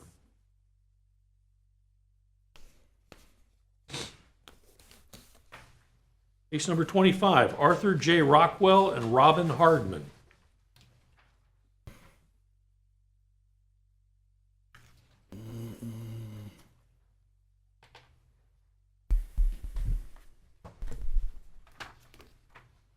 Okay, folks, if you would please state your names and be sworn by our secretary. Arthur J. A.J. Rockwell. Raise your hand. Do you swear from the testimony you're about to provide is the truth, the whole truth, nothing but the truth? Yes. Thank you. Mark. Okay, folks, do you agree these violations existed or occurred as stated in the notice of violation? I do not. Okay. All right, Mr. Inspector, what's the nature of the violation and how have these folks violated it? All right, this case was field generated, opened on September 24th of 2024. Commercial vehicles parked on an unapproved surface on a vacant lot. First notification was on October the 1st. Property was posted. Compliance was due by October the 11th. Last day of reinspection was January 9th. Result, non-compliance. There's been no contact from the owner. Staff requests a finding of non-compliance with compliance due next cutoff. Basically, they purchased this property, I think it was around the middle of last year, and they moved all those commercial vehicles on vacant lots, residential vacant lots. One is a commercial vacant lot with no approved site plan with the city. And you just can't just do that. Prior to that, the lots were both vacant. They were what now? Prior to them moving in, the two lots, because there's two cases, both of those lots were vacant. All right, what say the respondent? The lots were not vacant. We moved the equipment and stuff out that was before there. You can look at aerial photographs. It was used for storage of vehicles, boats, boat trailers, that kind of stuff. We moved that stuff out. May have been lower than the fence and harder to see, but it was definitely not vacant. Like he had stated, I've bought the property less than 6 months ago. In the due diligence period, I reached out to the city and was referred to Mr. Jim Morse, and I met with just Mr. Jim Morse during the due diligence project time, and told him what we were going to do with the property. We had another business with the equipment in New Smyrna Beach, and we were acquiring the existing business and continuing to operate it as it is now. Good feedback before I bought the property. Since I bought the property, and the property is 4 commercial industrial lots and 1 small residential lot, to my understanding. Since I bought the property, we've been flooded twice. We've had 2 hurricanes. The property's been flooded twice. I've got pictures if we can show you the pictures. We've been broke into 3 times with considerable theft. What's to be broken into? You mean the fence? I cut the fence, climbed the fence. I mean, Okay. it's kind of in a. I just want to be clear. There's no structure on the property. Yeah, there is other than the structures. fence. There is structures. He didn't take it, and it's not a vacant property. There is 2 structures. There's a structure that we're running the business that we moved from. Where New is that in Smyrna Beach. relation to what I'm looking at? Just on the other side of the trailers and the vehicles. Okay, so there's a building over there. There's 2 buildings, 2 businesses, 2 buildings. So it's not, none of it's vacant property. There's a business run out of 1 structure, and there's the existing business that's been there for 33 years that we acquired, run out of the other structure. Like I say, we've had a pretty rough start with the city. I mean, I thought Jim Morris was very helpful to me when we was looking at it, but with 2 hurricanes, multiple break-ins, now having code violations for something that we checked into during the due diligence period before the purchase of the property, and were told it would be okay. After we received that, I left a message for the code inspector. I didn't hear from him till the next day. I reached back out to Mr. Morse. He said he had set up a meeting. He set up a meeting. There was at least 8 people on a conference call. We had a conference call for about 45 minutes regarding this. And also, when we had talked with him, because we were wanting to build another building and add approximately 35 jobs to the existing business that's been here for 33 years. Very helpful before the fact. After the fact, we've run into roadblocks with permitting because there's no stormwater. There's no stormwater system capacity in the whole area. So that was one issue, and the other issue was this zoning issue. The zoning issue is not simply cut and dried. The zoning issue that we're talking about today has been before this panel before. The residential lot that was a house. What is the zoning issue? The residential lot. I was only served with one of these. So we're talking about 2 cases. The one that you got 25 that we're talking about. And then also I just seen on the agenda today, I didn't know anything about the case on 26, the agenda item. All I was ever served with was the 25. No, sir, you were served with both cases. Okay, what is the connection of is 26 a different property? 26 is a commercial property. Is it the same property? That it's not vacant. It says it's used vacant property, storage of vehicles on vacant property. We do stormwater maintenance, repair work, and that kind of stuff. So that's what's stored on the property. Okay. Cases 25 and 26, do they involve the same property? Correct. It's 5 parcels. 5 parcels. 4 of them are commercial, 1 of them's residential. Correct. 2 businesses. Correct. Okay. And on the 2 parcels that is before Your Honor, there's no permanent structure on those parcels that would make them considered a vacant parcel. Can we zoom out on the aerial?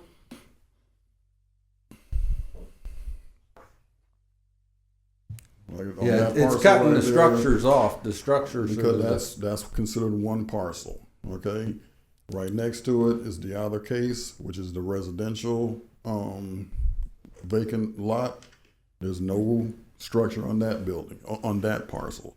So both of these parcels, per Volusia County property appraisers, are listed as a vacant commercial structure, not structure, but parcel, and a vacant residential parcel. So the red box he's got right now is case 26. Case 25 that we're starting with here is the one to the right of that.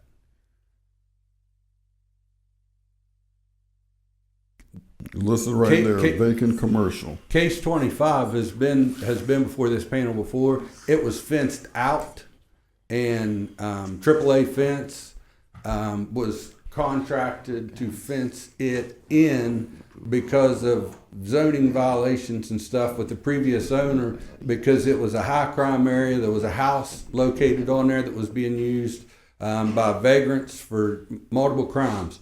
The owner didn't want to fence it in if he could not use it. So it came before this panel before because if he was going to spend, AAA Fence charged him $16,800 to fence that in with industrial fence. I mean, that's not a white picket fence they put around a residential lot. It was fenced in. There was concessions made by this panel before that there would not be an entrance allowed off of Cedar Street to use those as industrial. If there was only one entrance off of Loomis Avenue and through the industrial parcels, then all 5 parcels could be used contiguously for the same purpose, which we are still currently using them for. There's still only one entrance through the industrial, and it's still being used as it was before this panel in the You keep past. saying before this panel doesn't have the authority to do any of that. There was So what zoning panel are you issues. There was talking about? zoning issues with it before, So was this like a board of variance or to my understanding. Okay, because that's not me. So quit challenging my Alzheimer's here. All right. And if I understand what you're saying, if I understand what you're saying, is that these are not vacant lots. These are contiguous to an active business. Is that what you're Correct. saying? Now, the red outline is commercial property. Correct. The unoutlined portion to the right of it, that's residential property. Correct. Both own vacant. both of these parcels. Correct. And where is the commercial business located on the red Looking outlined at this parcel? picture, to be just to the north, right against that property line. So there's a building there out of which business is conducted. What do these trucks have to? What do these trucks have to do with that business? What's the business? We do stormwater maintenance and construction and repairs, lakes, canals. So that's what these trucks are for. Correct. When we had the flooding, we took equipment that I own off of this property, and we cleared 50 square blocks, over 50 square blocks for the city of Daytona's high water vehicles, because the high water vehicles could go through the flooding, but when there was poles and trees down blocking the road, they couldn't go through there. I did that, on my dime. I did not ask for reimbursement for it, but the city high water vehicles, the police department, couldn't get to rescue people. We took equipment that's parked on this property and cleared the streets, and I've got pictures of it if you'd like to see it. No, I'll take your word for it. All right, so let's get back to case number 25. Yeah, I've got pictures of the buildings here as well that they're saying that there's no. I'll take your word for it. Case number 25 is the parcel that is not outlined on this Correct. photograph. That's the residential area. Correct. And the notice of violation I'm looking at is multiple vehicles stored on commercial vacant lot. Mr. McKelvey. I don't understand the violation. Yeah, if I may, it appears that a lot more has happened than what we know about. And I would like to ask if we can continue this so we can look into, he says he's met with the deputy city manager. City officials. He says he's met with other people in the panel as well. We're not aware of this. No one in code has expressed knowledge of that. Neither do I have any knowledge of what has transpired in that regard. Would like to be able to have that information before we make additional decisions regarding this case. This was a surprise to me too, because I was told to hold off, and then I would hear back from somebody from Mr. Jim Morris's office or somebody, or he would get somebody in contact with me. So when I received these violations between Christmas and New Year's, it was a surprise to me. I called Mr. Jim Morris's office last week and left a couple messages, and I haven't. People's busy because people had time off through the holidays, and I know stuff stacked up on people's desks, but I was surprised that I didn't hear from that office before I received these notices. Understand. All right, case 25, multiple vehicles stored on commercial vacant lot. That's the red outline lot. Case number 26, multiple vehicles stored on residential vacant lot. That was the unoutlined Correction. adjoining lot. And all these lots are contiguous, and all these lots serve the business you tell me that Correct. out of sight but is on the property. All right, so what is it you're looking for, Counselor? I assume you're looking for me to continue any determination with regard to cases 25 and 26 until the city has an opportunity to look into some of the representations made by the respondent. That's correct. Have any objection to that? I do not, sir. Am I continuing this to a date certain? This is the next cutoff. We'll either know that we need to get some things done and taken care of based on deciding and whether or not they're cited properly, or we'll recite them for whatever. If there is something to cite for, we'll dismiss it if there's nothing to cite for. So you want me to just continue So it? if we can continue to next meeting, continue to the next meeting, and either it's resolved or we'll be given direction. Dean I'm suggested sorry, that I we can have continue some- this to our February 5th meeting. Do you want to be heard on that? Any gripe about that? No, that's fine. All right, then I'm going to continue cases 25 and 26 to the February 11, 2025 meeting, to allow the parties to do a little more homework and determine whether these matters are going to be pursued. And if they are, then presumably we'll hear them on February 11th, or we'll at least hear why we're not hearing them. Good luck to you. Thank you.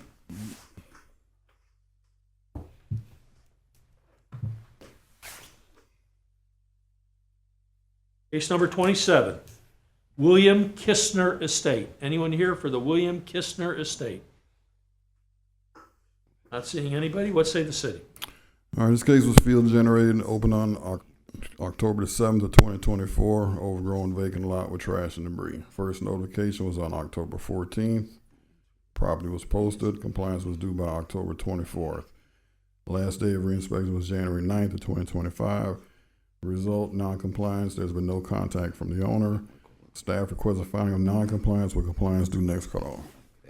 Noting the absence of the respondent, based upon the testimony of our inspector and the photographs presented, I find the respondent in non-compliance and order the respondent to come into compliance by February 5, 2025, or be returned to the special magistrate for consideration of a fine of up to $1,000 per day thereafter. Case number 28, Darren Ottman. Anyone here for the respondent? Not seeing a respondent. What say the city? All right, this case was a citizen's complaint opened on November 21st of 2024 for outside storage of pallets, vehicles, trailers parked on a vacant lot. First notification was on November 21st of 2024. Compliance was due by November 26th of 2024. Last day of reinspection was January 10th of 2025. Result, non-compliance. There's been no contact from the owner. Staff requests a finding of non-compliance with compliance due next cutoff. Noting the absence of the respondent, based upon the inspector's testimony and the photographs presented, I find the respondent in non-compliance and order the respondent to come into compliance by February 5, 2025, or be returned to the special magistrate for consideration of a fine of up to $1,000 per day thereafter. Case number 29, Daytona Universal Trucking Incorporated. Anyone here for the respondent? Not seeing a respondent. What say the city? All right, this case was also a citizen's complaint opened on November 21st of 2024. Vehicles parked on a vacant lot. First notification was on November 21st of 2024. Property was posted. Compliance was due by November 26th of 2024. Last day of reinspection was January 10th of 2025. result non-compliance. There's been no contact from the owner. Staff requests a finding of non-compliance with compliance with next cutoff. Noting the absence of the respondent based upon the inspector's testimony and the photographs presented, find the respondent in non-compliance, order the respondent come into compliance by February 5, 2025, or be returned to the special magistrate for consideration of a fine of up to $1,000 per day thereafter. Case number 30, Daytona Universal Trucking Incorporated. Anyone here for the respondent? Not seeing a respondent, what say the city? All right, Your Honor, this is a repeat violation case. All right, so this will be the third one. So this is a repeat violation case for the vacant lot at 550 Foot Court. The first case goes back to June 21st of 2022 for outside storage of pallets, commercial vehicles, trailers, etc. on a vacant lot that is being used to run a commercial business in a residential zone. The last time this property was in compliance was on January 4th of 2023 under the original case SMG 09-22-267. A will fine was ordered and dated on January 25th of 2023.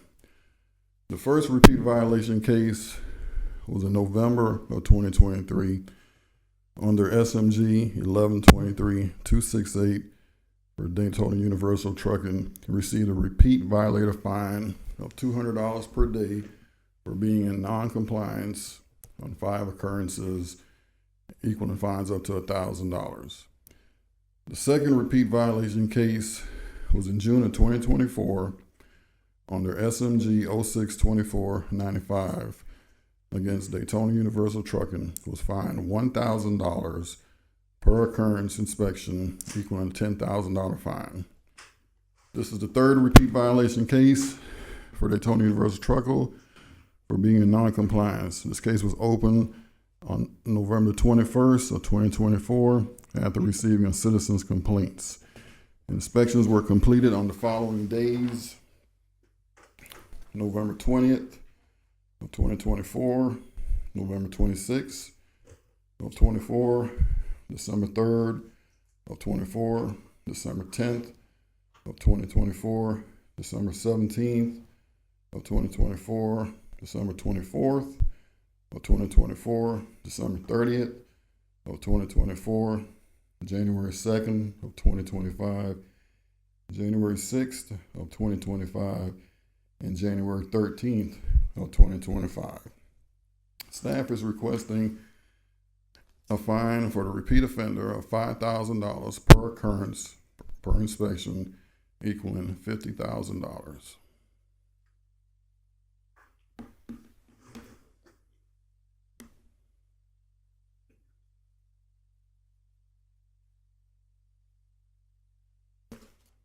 And we've heard nothing from the respondent? No, sir. He doesn't care. The previous case at 119 Helm Street, 2 cases prior to this one, he's also pretty much using that lot to park his excess equipment on that lot.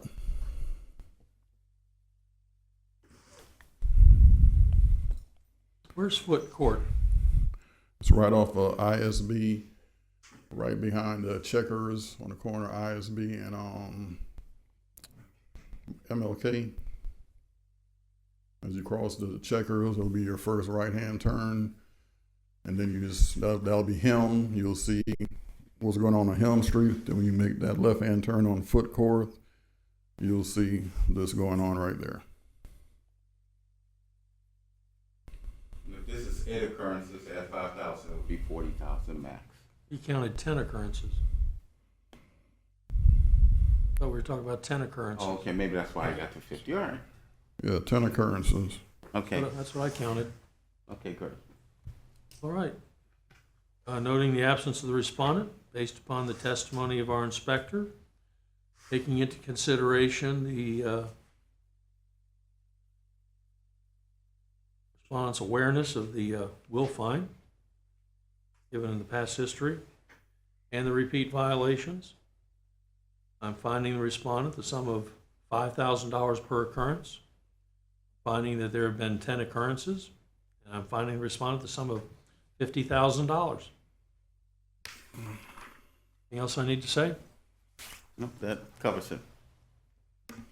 All right, case number 31, Daytona Blue Tide Group LP. Anyone here for the respondent? All right, what say the city? Our respondent was first notified on July 18th of 2024.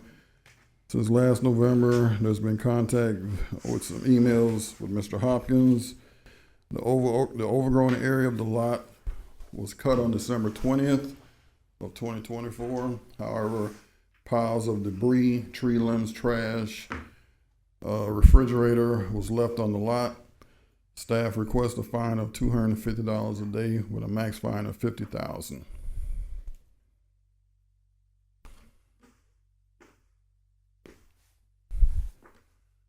And the second part to this case, they're still trying to get approval from the federal agencies and local agencies to authorize the dredge project that they can use going forward for a staging area.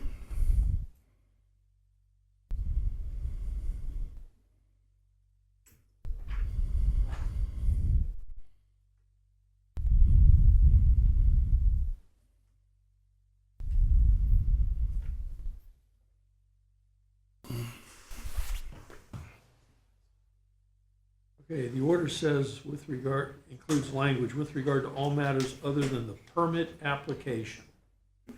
What property is this? That's the one on ISB as you go over the bridge. Property on the left? Yes, sir. One that's supposed to be a marina someday? Correct.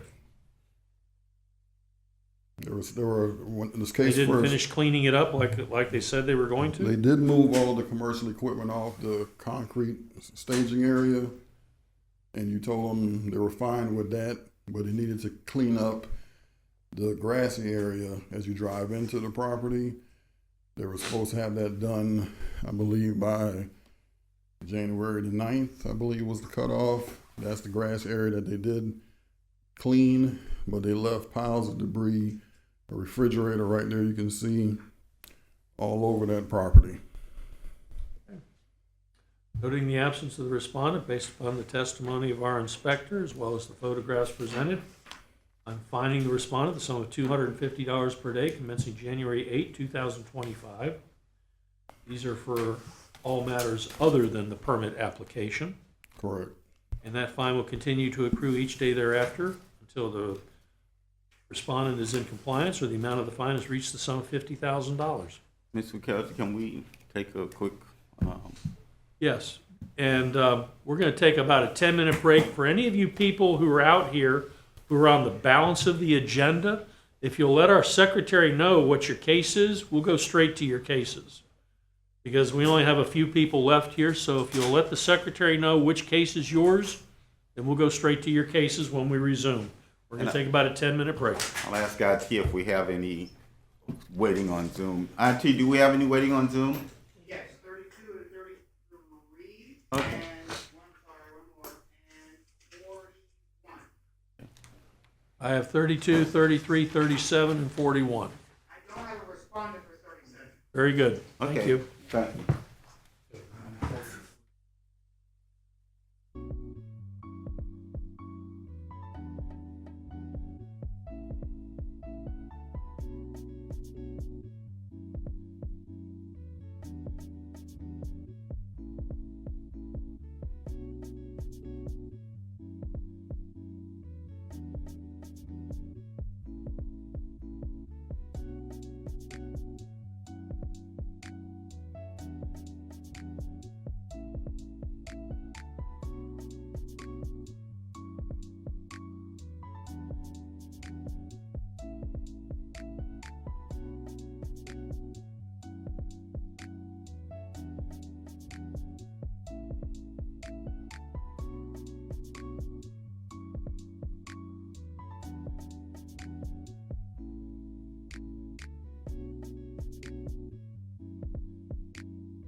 Eddie, yes?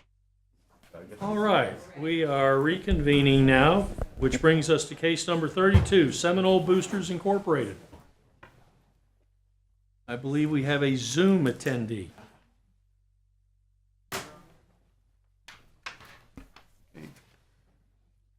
Good Lord.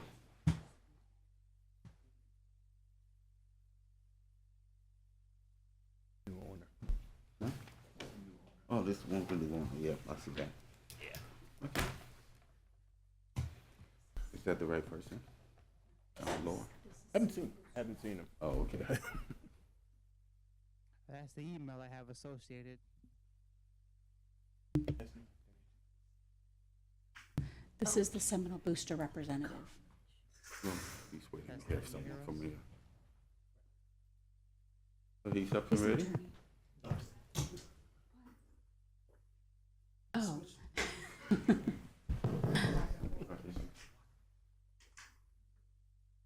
you hear us, Mr. Floyd? Yes. Well, there we go. Yes. All right. Case number 32, Seminole Boosters, Inc. Anyone here for the respondent? I am here for the boosters. And who are you? I am John Moore of the law firm Ackerman. Okay. This matter is here for the imposition of a fine, so it's here from our inspector. Good morning, John Stinson, Code Inspector with the city. Qualifications are on file. This property has been sold. There is actually a new owner, Mr. Matthew M. McConnell, and he has also been cited, so we'd like to amend this case to the March cutoff. And Mr. McConnell was a responder? Yes, sir. And I have the warranty deed here if you need to see it. You have a copy of the recorded deed? Mr. Vicalja, I'm reviewing, Anthony Jackson, attorney for the city. Mr. Vicalja, I'm viewing a recorded deed, was recorded on December 26, 2024, with a grantor.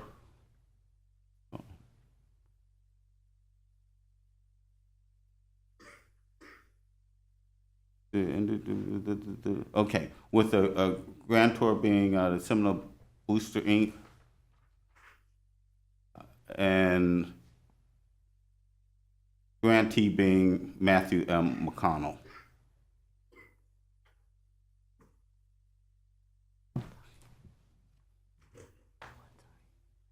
Okay, so what does that mean? Seminole Boosters Incorporated is now a co-respondent with Mr. McConnell? Yes, since this is already a case that was already active at the time, yeah, he will be added. Mr. McConnell will be added to the case. So what is the relief we're looking for today? We would, today we would continue to allow the new owner to have an opportunity to respond. And I'm sorry, your name again, sir? I'm John Lohr, the law firm Ackerman, Magistrate. All right, Mr. Lohr, it looks as though, for all intents and purposes, we're continuing this matter to the February 11th meeting to give the new co-respondent, presumably until February 5, 2025, to come into compliance. Do you have any objection to that? Did you want to give him one time? No, I do not, Magistrate. I would briefly, with respect to the site or what's at least included in this agenda, I believe that my client has corrected almost all of this with the exception of the broken windows, damaged or missing screens. That was taken care of prior to the transfer of the property. I think that those are the only three things outstanding. So to the extent that there's any concern about some of these other things, specifically the raw sewage notation, that's no longer an issue at the property. That's all been taken care of. So we would. It was my understanding before we transferred the property that the case against the boosters was going to be dismissed and a separate case was going to be opened against the new respondent with the expectation.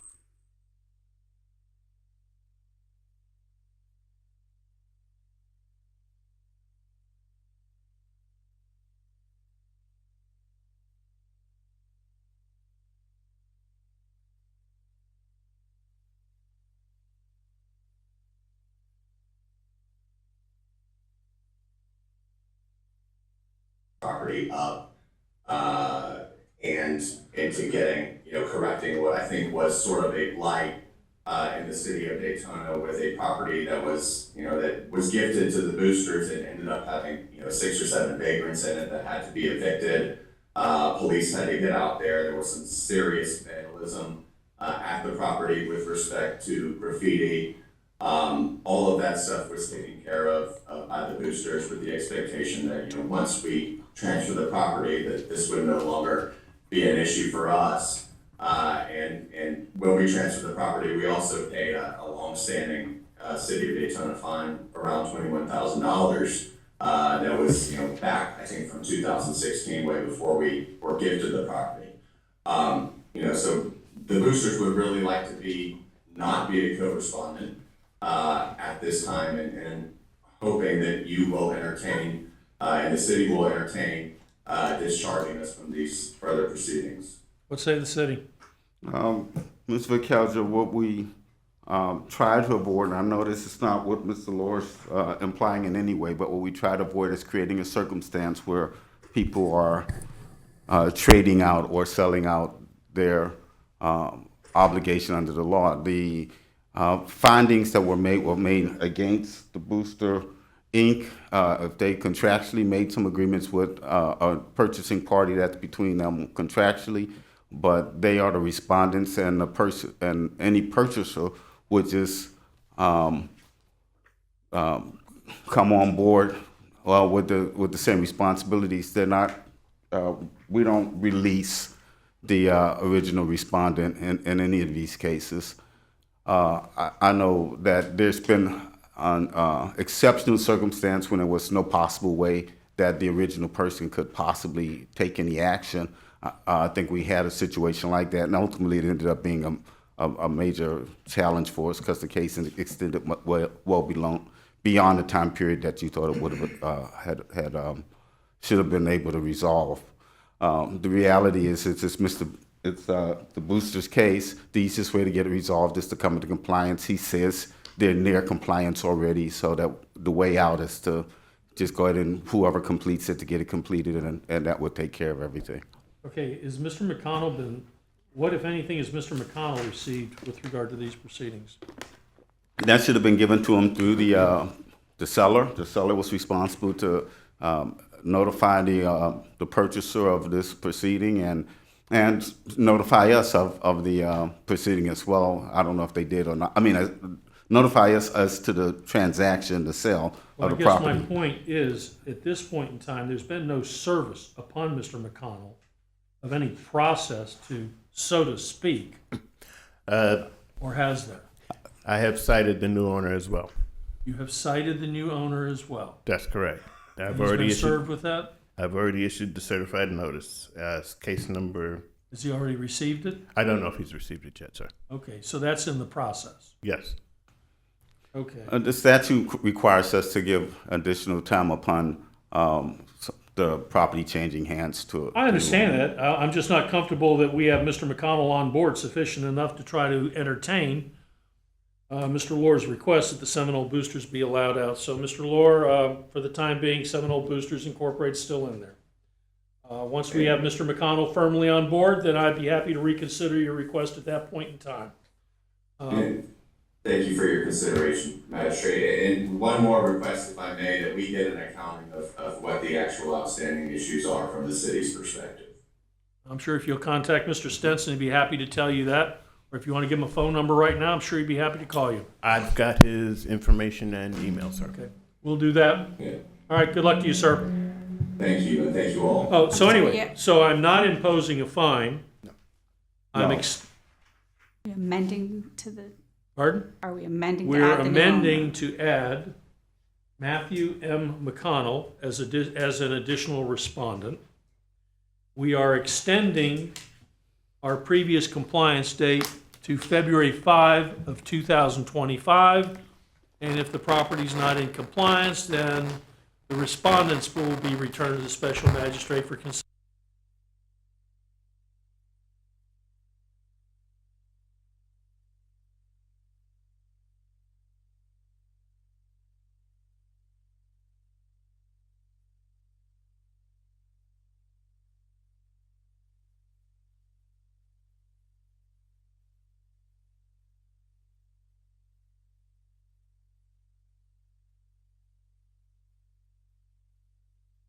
We have a Mr. Ibsen appearing by Zoom. Okay.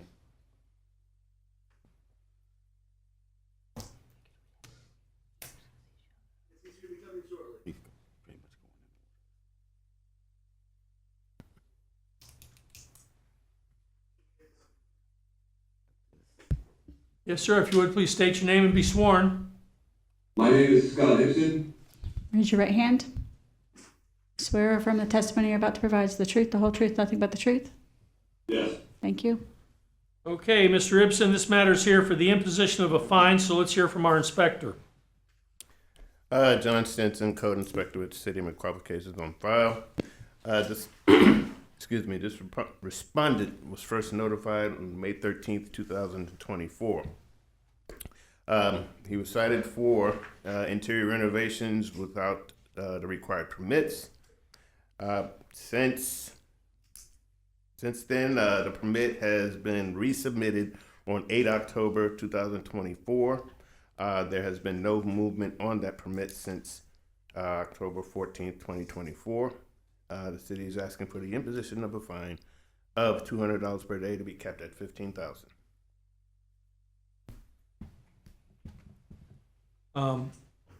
Did you say the permit was resubmitted October of 24? The permit was originally submitted on May 21st. It went to the building department, and they're requiring it to be resubmitted with corrections, and that occurred on 8 October 2024. I'm confused. So what does that mean? The building department's looking for more information? That's correct. From the respondent? Yes, sir. And do we know what, if anything, the respondent has done in response to that? There has been no movement on the permit since October 14th, 2024. What's going on with the permit? I wish I would turn the permit in. I'm the owner of the building. I did all the work myself. I turned the permit in. The permit was rejected because I do not have, I can't do the work myself is what they said. I have spent the last 4 months with my property manager trying to find a general contractor to handle it. It's been very difficult, but I do have one. I have that contract signed and payments already been made. I did send a copy of the contract to Miss Kimberly Reno. I sent it this morning. She should have it in her email. But I'm working with Matt Haggerty, is my contact with the county. He is working with the commercial or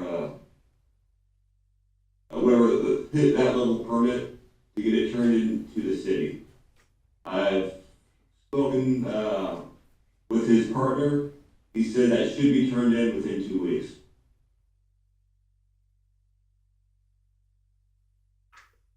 Okay, when was this contract with your contractor signed?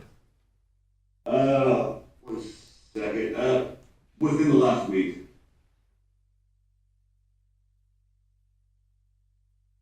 Okay. What is left to be done here? I guess we got to get is it just getting the permit, or is it getting the permit and doing the work? I can. Go ahead. He needs to obtain the permit and pass final inspections. And that permit needs to be finalized out. Pardon? That means the permit needs to be issued, inspected, and finalized out in order for the case to close. And it's not finalized out until what? The work is done? Well, it's not finalized out until the building inspector inspects it and says it's done. Okay. So it's not just getting a permit to come into compliance? No, it's the complete permit process. Okay. How much time should be required to do that? He could have it done by the next cutoff. However, this case has been open since May. I know. Okay.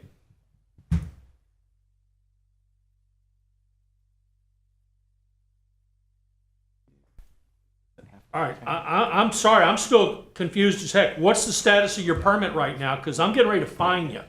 Because I'm tired of looking at amended orders of noncompliance, kicking this can down the road. So unless you start talking real specific and real concrete about something that tells me this is about to be done immediately, then I'm getting ready to fine you. So what's the status? My My contractor, he's trying to get all the paperwork in order. I just got him about a month ago. He's been doing as best he can and trying to get everything turned in. He's told me he's gonna have the permits in within the next couple of weeks. And once these permits are in, how long should it take to do the work? I don't know if the work is completed or not, but he should be able to finish all of this. What's by the next scope of the summer. work that's left to be done? Just the inspection. Just And the house- inspection. Yeah, the house is already occupied. It's been occupied since April.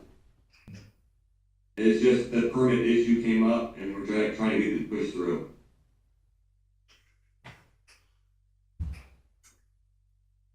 Okay, well, I'll tell you what. So the house is occupied, the work is done, the permit is yet to be finalized, and that's what you're in the process of doing now with a Yes. general contractor with whom you've already contracted. Yes. And once the permit is obtained, the only thing you need to do is call for an inspection, and then according to you, that ought to be the end of it because the work's all done. Yes.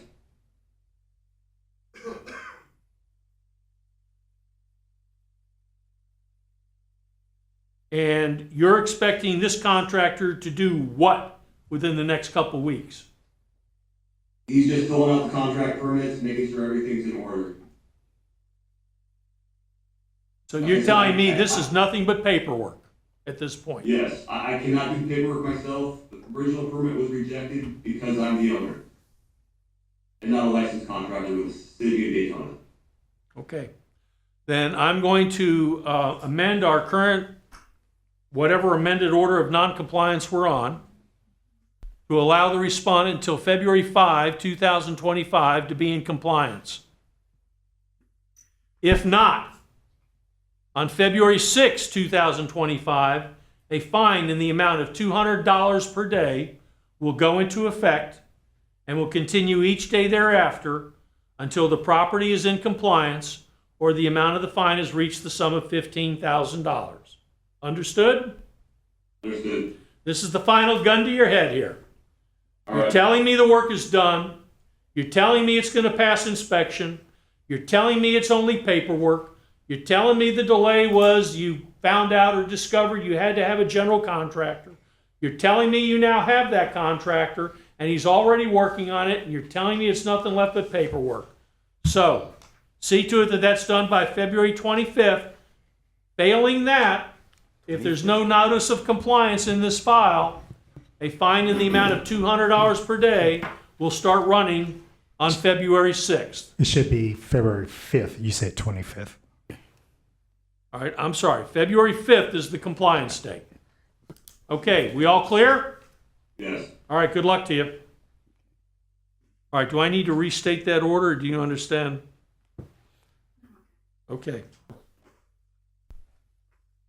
All right, we've done case number 34. Case number 35, Denise T. Diabato. It's 34. I thought it was 33. Yeah, that last one we just said was number 33. Right. Okay, all right. And we've already done case we already did 34. Oh, I got you. All right. That was one of the first cases we did. Yes, folks, if you would please state your names and be sworn. Denise Stabato. Mike Manderville. Raise your hand. You swear from the testimony you're about to provide is the truth, the whole truth, nothing but the truth. Thank you. Okay, I have that this matter was previously continued for us to get a progress report and hopefully determine a compliance date. What's progress? Progress is the contractor we had is basically a no-show right now. No communication. We had a lot of issues with him not meeting code and arguing with me about a lot of the things he was doing wrong. And he ended up bringing another crew out there to see if they could finish it up. And they were making worse mistakes than the first crew. And the guy who's, apparently these contractors, they just hire whoever to work for them. They don't actually do any of the work. So the second guy that came out, he just brought some guys over, told them what to do, left, come back every so often and check on them or whatever, but they were doing a bad job and not doing things correctly. And then he was going to come and do it himself, he said, and take care of it, when he realized that the initial contractor was supposed to pay him the remainder of what we owed him. When he realized that we paid him probably 90% of what we owe him, there's not much money there. The last we talked to him is he was supposed to, was it 2 Sundays ago or no?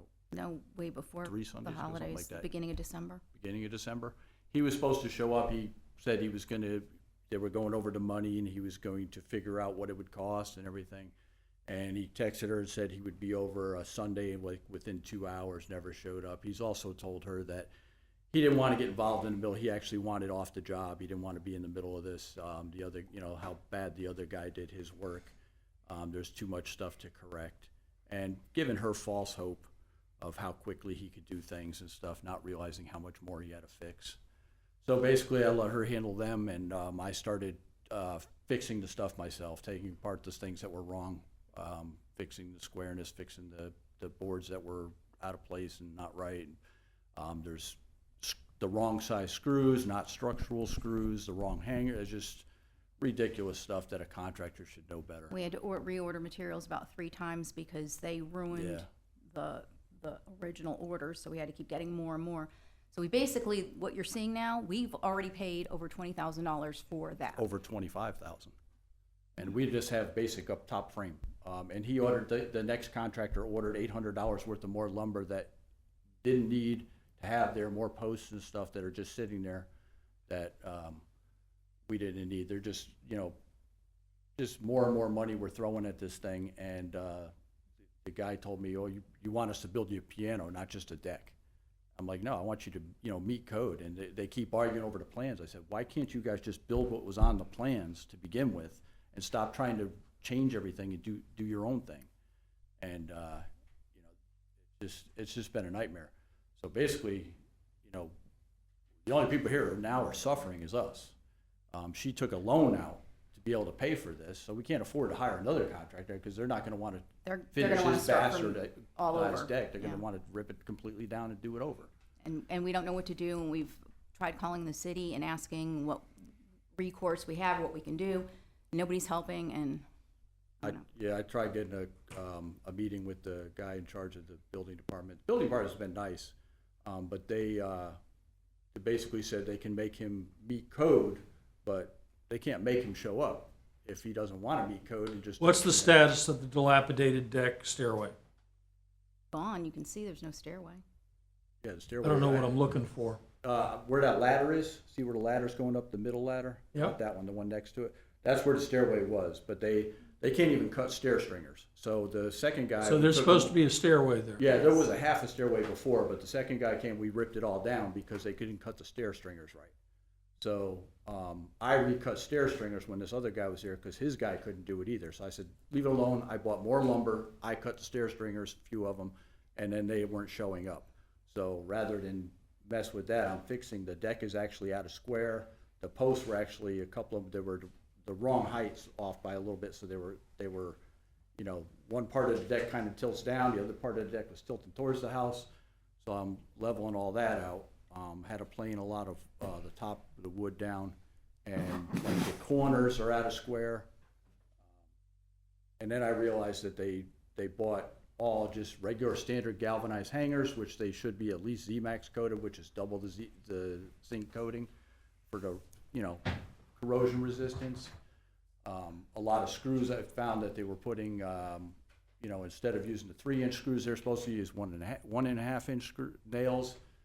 They use non-structural screws to put, so it's just like I'm going back and fixing everything. Get it to a point. So basically. Why it sounds so heartless? When's it going to be done? I have no idea. I mean, I'm doing it as fast as I can. But then Are you allowed to do it? No, that's the other thing. I'm not a licensed contractor. So I'm working under this guy's permit because I figure if he can hire, you know, day laborers, what's the difference whether I'm doing it under his permit than a day Let's say laborer the or city. somebody from the bar? Inspector Curtis Wiggins, code compliance credentials on file. Again, respondent was first notified of violation February 11th, 2023. Since the October hearing, no progress was made. I've had contact with the owner. We did speak about this situation, what he's telling you. The last inspection was January the 7th, 2025. So staff recommends that we amend to the March cutoff. And we're talking about a stairway that takes us up to that second story? That second story. Well, we need not just the stairs, we gotta complete the whole deck. We gotta put the deck boards and everything on it and stuff. So the stairway, the decking, and railing, I assume? Pretty much finish the whole deck. Which, once I fix the mistakes, the actual building the deck wouldn't be that process. It's just fixing the mistakes. Okay, city's suggesting giving you till March 5. What say you to that? That's acceptable. All right. All right. And that also, is the boarded window been taken care of? Yes. Very good. Can I say this? sir. Again, that permit that they have under the other contractor, it expires, I believe, on the 19th or the 27th of this month. So probably would not be no permit unless they talk with that contractor on extending the permit. Okay. We're contemplating right now switching it to a two-family house, which then I can pull my own permits, or she can pull her own permits under state law. So we may be doing that. They said, the city already told us all we have to do is rip out the kitchen, which is already ripped out of the other apartment. So we don't want to do that, but I mean, if that's a way for me to be able to pull my own permits and do what I want to do, because it's our, I mean, it comes down to, it's our house, and we've been listening to everybody else has been telling us what we have to do, what this and that, and we want a beautiful deck, just like you guys want this done, you want it off your books. But this has been a real hardship for us. Every time we got to come back here, we got to take off from work. We got to come here. We got to deal with, knuckleheads that don't know what they're doing. I can't believe this guy even has a license. All right, I'm amending our current order, or I'm ordering the respondent to be in compliance by March 5, 2025, or be returned to the special magistrate for consideration of a fine of up to $1,000 per day thereafter. Good luck. Thank you. Case number 36, Vishnu Ltd. and MAA Shantoshi.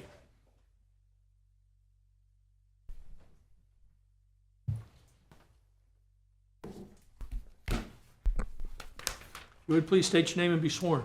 Alana Smith with Cobb Cole Law Firm, 1 Daytona Boulevard.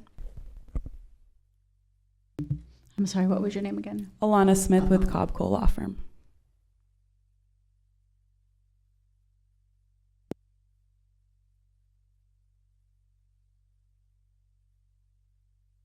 Okay, we're here for a progress report and to determine a compliance state. Who's giving me a progress report? Go ahead. We gave Officer Yates an update on the full schedule, but I can go over right now the updates on what's been completed since the last hearing. Go ahead. So the electrical work has been completed on the 2nd, 3rd, and 4th floor. An inspection has been done and approved by the city for that. For plumbing, drainage and water line plumbing has been completed as well for the 2nd, 3rd, and 4th floor and inspected and improved by the city. Mechanical shaft wall work for the guest room vents has been completed and inspected and improved. The contract has been signed and work is in progress for the elevators. For the fire sprinkler and fire alarm, the plans were submitted and approved by Marriott, and the contract has been signed with IMC and will be submitted to the city for permitting soon. And then equipment related to HVAC, so the water source heat pump, the dedicated outdoor air system, and all that has been ordered. And then for furniture, fixtures, and equipment, the deposit has been paid to the manufacturer, and there's a delivery window of April and May 2025. Sounds like we're getting pretty close to a compliance state. Seems that way. So what's the compliance date? Well, they aim to open the hotel by July or August of this year. Sounds like you got furniture coming in April. We do, but there's still other things that are in progress, and it's my understanding that still need to be completed before then as well. Okay. What say the city? Yeah, this case opened May 30th, 2020. Since the last hearing, they continue to make progress and work under permit. We'd like to have them come back in April for a progress report and to be able to determine a final compliance date at that point, because the building should be buttoned up by then and they should have a real good handle on their schedule. What say respondent? Yeah, that's right. We just want to confirm the April date for the progress report, and like Officer Yates was saying, we'll be really close to compliance at that point. All right, then we will, I don't want to say continue, but schedule this matter for a progress report on April 8 of 2025. And at that point, we ought to be able to establish a compliance date. All right, thank you. All right, good luck to you. Case number 37, Lauren and Herb Kawesh.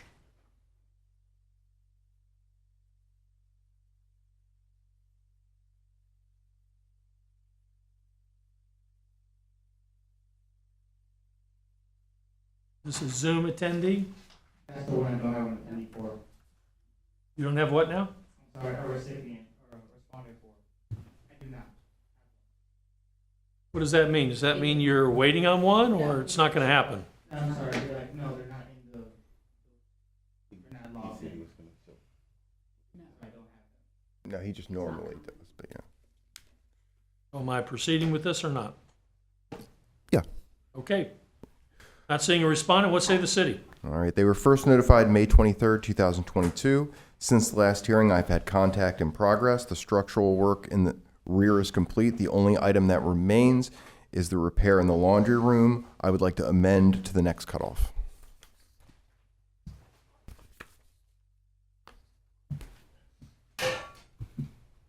Based upon our inspector's report, I will amend our current order of noncompliance to allow the respondent until February 5, 2025 to come into compliance or be returned to the special magistrate for consideration of a fine of up to $1,000 per day thereafter.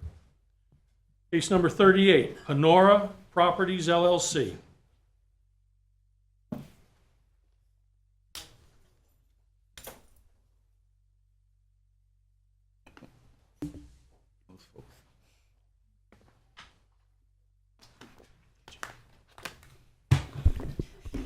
Yes, sir. If you would, please state your name and be sworn.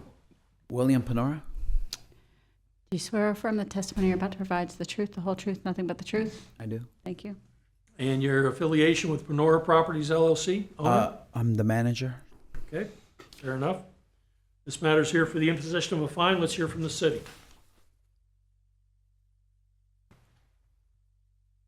Hold on one second. It's for case 41.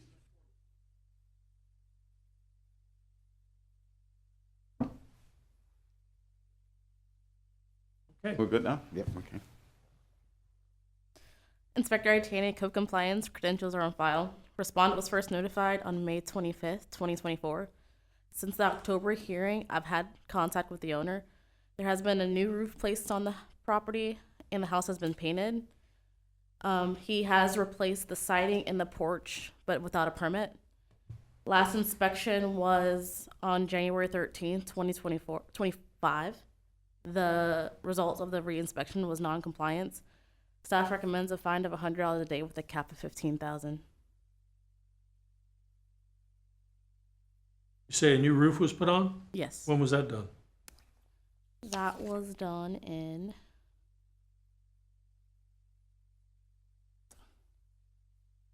I believe, was it November? I have it here. Give me 1 second.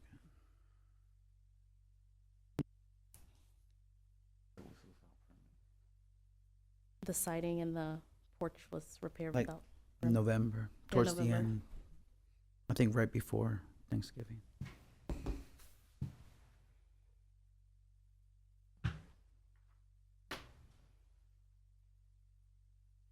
Okay, toward the end of November, we did the roof. The house has been painted. We've got siding, but without a permit. What does that mean? He replaced the the north side of the house on the corner. So this side right here, he replaced that without a permit. There's a before picture if So the siding was done without a permit. What's the non-compliance? the non-compliance is there's still boards on the windows. There's still what? Boards on the windows. What's the problem with, why do we still have boards on the windows? I put the boards for safety. I took a picture yesterday, and there is a lot of people on the streets living on the lots right next door. And for security reasons, I really do not want them breaking my windows and going inside my house. Okay, is the place Now- occupied? No. All right, so it's not occupied. You put the boards on the windows yourself for security purposes. Yes. What other non-compliance is there? The fence is still damaged. Fence, what's going on? Why is the fence not done? The fence is 90% done. I need one. I need to finish it. It's like 90% secure, 95% secure. All right, what else is left? And just repairing the windows with glass and actually putting in windows. But some of them don't have glass in them at all. What's the word? The glass company that I use, they were on vacation all of December. It's privately owned and operated. I can't control that. But now that he's back, I can definitely put in the windows. What else? The glass. Those were the only things. All right, what does he have to do to correct the siding? He has to apply for the permit for the siding. You have the permit now? I do. Pardon? I do. You do. Okay, so he's got the permit. No, he does not. He does not. No, he has applied for the permit on Friday. Yes, I applied. Sorry. Yes. All right. But he has not applied for the permit for the porch. I'm not aware of the porch. She just what told now? me. I was not aware of the porch. She told me yesterday. What's the problem with the porch? It was damaged, and he repaired it without. I assume that was part of the siding. It's just rotted wood. Rotted wood where? On the porch area. I just replaced the wood as well. He needs a permit for that? Yes. And you're the owner of this property? I am. All right, so he needs a permit because he's done siding work without a permit. He needs a permit because he's replaced decking on the porch, and he's told he needs a permit. I heard about the windows. What was left? The fencing. Pardon? The fencing. And the fencing. I can put in the last. And he tells me that's 90% done. Okay. I'm going to give you till February 5th. You going to have it done by then? Can I request 60 days? Because You got nerve. I give you credit for guts. well, I feel like every time I do something, she always visits me on a weekly basis and finds something new. Okay. Like for Well, example, I'll tell you what. for example, the porch. She Pardon? told me yesterday about the porch. Stop. Just stop. I'm going to give you till February 5, 2025 to come into compliance or be returned to the special magistrate for consideration of fine of up to $1,000 per day thereafter. Now, with regard to the remaining items, if you can't get them done, you make sure you communicate that to her and document why you haven't been able to get it done. I've just heard all the things that have been discussed. Mhm. I'm not going to get into when they were brought up along the way. I'm just going to say, get them done. Mhm. And if you can't get it done by February 5th, make sure you've got a trail of communication between you and her explaining why you haven't gotten the few items left to be done. Because it sounds to me like you're really close, and I want it wrapped up. And I am. Just so we're all on the same page. The fence, The what? the fence, the windows, and the fascia. Fence, the windows, the permit regarding the stucco, the permit regarding the decking on the porch. That's what I recall hearing. Okay. Well, Is that about it? the porch was not there, but Yes. Yeah. it was there. It was. I did not see it, but Porch was not where? What are you telling me? It wasn't on the notice of violation? damaged porch. Okay. Damaged porch Well, then right there. I was not aware I had to get a permit. Then I was not aware I had to get a permit. Not for a that. problem. All right. Okay. Can I Take ask- care of the permits. I know sometimes permits can be problematic, which is why I'm telling you to let her know. Try to get the permit, now they're asking for this, or what have you. I'm working on it. Very and, good. And it is in the process. He was on vacation as well. It was December. I I'm understand. just being honest. I understand. My only question is when it comes to trash bags. Can I put trash bags on the window? I know that there was You put boards trash there. bags on the window. I'm just afraid that, again, the people on the streets, they're gonna peek and they're gonna break in and they're gonna live there. That's what I'm afraid of, to be honest. There is a lot of people just living on the lots next door.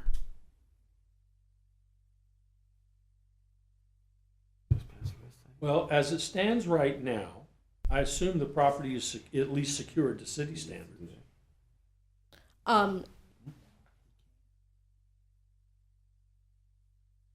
You may want to consider making it a trespass arrest site. I've told him that about that. She told me right now, like 5 minutes ago. Okay. I mean, we're communicating. It's just very lagging, you know. I'm trying to do the right thing. I'm getting different information at different times. Okay, is he allowed to cover up his windows in the interim while the property's unoccupied? Claims he's in a high crime area and he doesn't want anybody disturbing the work. And he says he's been subjected to that already. Now, once somebody's occupying the property, I assume that the need is moot. But, I mean, I'm just asking a question. What's he allowed to do in the way of securing that property while he's trying to get it done? Because we're the ones telling him to get it done. The best thing he can do is make sure it's secured. Front door, back door, all the windows are in place and locked, and then put it on a trespass arrest site program. The land development code does not call for board up windows. Well, I know it doesn't call for it. It's What prohibited. I'm wondering is, can he do it? It's prohibited. It's prohibited. There's your answer.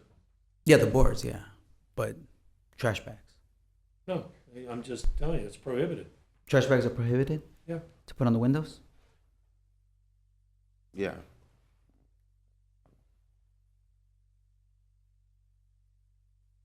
There's your answer. What was my answer? Get with her. Okay, I'll get with her after. Okay. 10-4, February 5, 2025. Get it done, get somebody in there, then it'll be behind you. That's the goal. Yes, sir. Good luck to you. Thank you. Thank you. Have a good day. Case 39, Gail Lucinda Smith.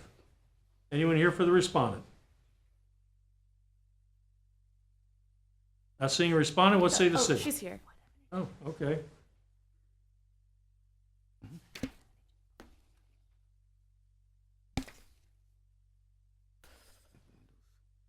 This window's unfixed.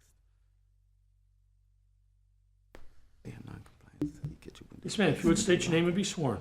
Gail Smith. Ma'am, can you speak up to the mic? Pull it down. Gail Smith. Back to her. Tell them that. Raise your right hand. Do you swear or affirm the testimony you're about to provide is the truth, the whole truth, nothing but the truth? Yes. Thank you. Okay, this matter is here for the imposition of a fine. What say the city? So the respondent was first notified on June 10th, 2024. Since the November hearing, I have had contact with the owner. The building has been painted and the soffit and gutter has been fixed. And the permit for the stairs have been applied for. But the first permit was applied for, it was the wrong permit. And she applied for a second permit on Friday. The last inspection was January 13th, 2025. The result of the reinspection was non-compliance. Staff recommends a fine of $100 a day with a cap of $15,000. How much time should it take her to finish up whatever's left to be done? Well, she needs her permit, Okay. and she just applied for it. And once she has the permit, how long should it take for her to get everything, whatever's left to be done? It should take by next cutoff if she has the proper contractor and everything. Okay. All right, what say the respondent? Yes, that's what I did. I applied for the wrong permit when I did it the first time, and I came aware of it when she notified me that it was denied because I applied for the wrong one. I went down there and they walked me through to apply for the right one, and I'm just waiting on them to let me know when it's approved. So you've resubmitted your permit application. Yes. They tell you you've done it right, at least as far as what you've submitted. Yes. And you're waiting to hear from them. Yes. And once you hear back from them, how much work is left to be done? Nothing. I Nothing. just got to So you're get just with her. looking for an inspection? Yes. Okay. I'll amend our current order of noncompliance to allow the respondent until February 5, 2025 to come into compliance or be returned to the special magistrate for consideration of a fine of up to $1,000 per day thereafter. I'm giving you till February 5th to get it all squared away. Stay on top of the permit, people, until you get your permit. Okay. If you're back here again, and they're asking for a fine, and you haven't done anything, and you haven't heard from anybody, then you're gonna get fined. Okay. Stay, I want you to be, and if that comes up, say, hey, Mr. Vicalgi, just like you said, here's my emails to the inspectors saying I'm still waiting on my permit, and I've called them, and they told me whatever. Okay. So just stay on top of it. Okay. Good luck to Thank you. you. Yes, ma'am. Case number 40, Beach Development Group, LLC. Hello, Mariah Quinn, inspector with the city. My credentials are on file. Your Honor, we're asking that you vacate the previous order of noncompliance and dismiss. We have a new owner, and we need to recite the new owner and give them time for compliance. Okay. I can explain that too. The order of noncompliance was done on the 18th, and the deed was actually done on the 12th. So the new owner was in place before the order was signed. And we were unaware of that. So all I'm doing is vacating the prior order of noncompliance? And just Or am I also adding a respondent? No, this one we're backing out completely. We cited them after they had already made the transaction. Gotcha. Yeah. All right. Okay, based upon the report of our investigator, We recorded as well as our secretary and counsel, I'm vacating previous order of noncompliance and ordering that this matter be dismissed. Thank you. As to Beach Development Group, LLC. Okay, case number 41. Rimkim Incorporated. Here for the imposition of a fine. I believe this is a Zoom attendee that we have.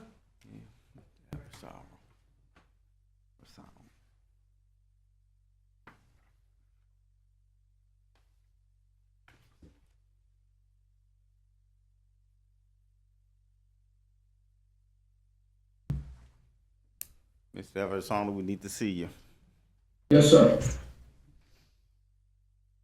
Yes, sir, if you would please state your name and be sworn. Michael Eversona. You swear or affirm the testimony you're about to provide is the truth, the whole truth, nothing but the truth? Yes, I do. Thank you. Your affiliation with Rimkim Incorporated? I am the president. Yes, sir. All right, this matter is here for the imposition of a fine, so let's hear from our inspector. So the respondent was first notified on May 15th, 2024. Since the last hearing, there's been no progress except for that his original permit was denied on January 2nd of 25 and closed for the wrong permit type on January 6th, 2025. Staff recommends a fine of $100 a day with a max of $15,000. What happened to your permit? It was denied because when I was told by the contractor to file an owner permit as per law Title 2021, I was told to do that. I tried to expedite it, I did, and the permit was denied. Unfortunately, I did read the law, and it states that the property cannot be for sale nor for lease at the time of filing the permit, and the property still remains vacant. At this point, I've gone back to the GC, I've explained everything to him, and I told him to start doing this and get it done. He was paid, so now finish it. He told me he will start working on it, and that's where I'm at this point. I am trying everything I can. How much time should, okay, what work is left to be done, or what work is there to be done? They have to draw up the plans and sign off and send it to the city. So he's waiting on the architect to do this.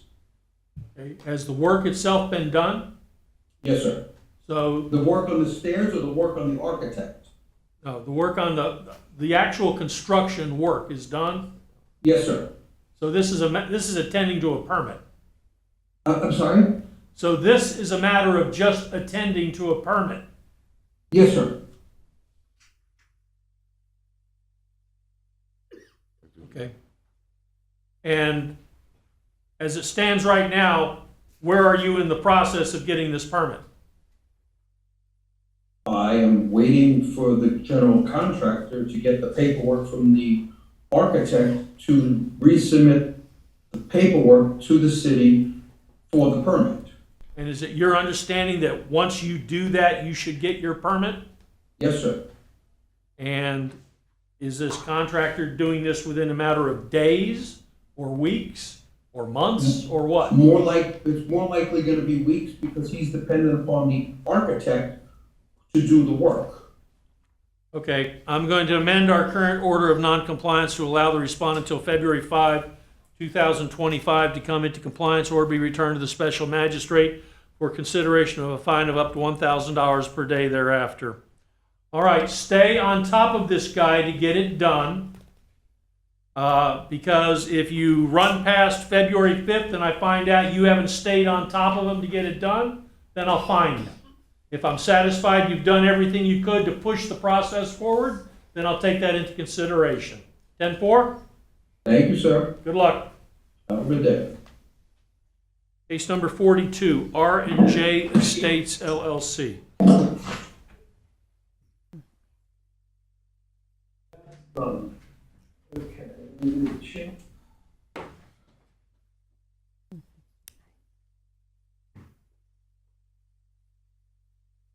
Hello. Folks, if you would please state your names and be sworn. My name is Rosa Alvarado. Are you going to be testifying too? Well, I'm actually with her, so if it's needed, yes. Freddie Okakispi. Raise your right hand. Do you swear from the testimony you're about to provide is the truth, the whole truth, nothing but the truth? Yes. Yes. Thank you. What is your affiliation with R&J Estates LLC? Owner? Okay, very good. All right, continued from the October hearing, ordered to not rent, occupy, utilize, continued for progress report and determination of a compliance date.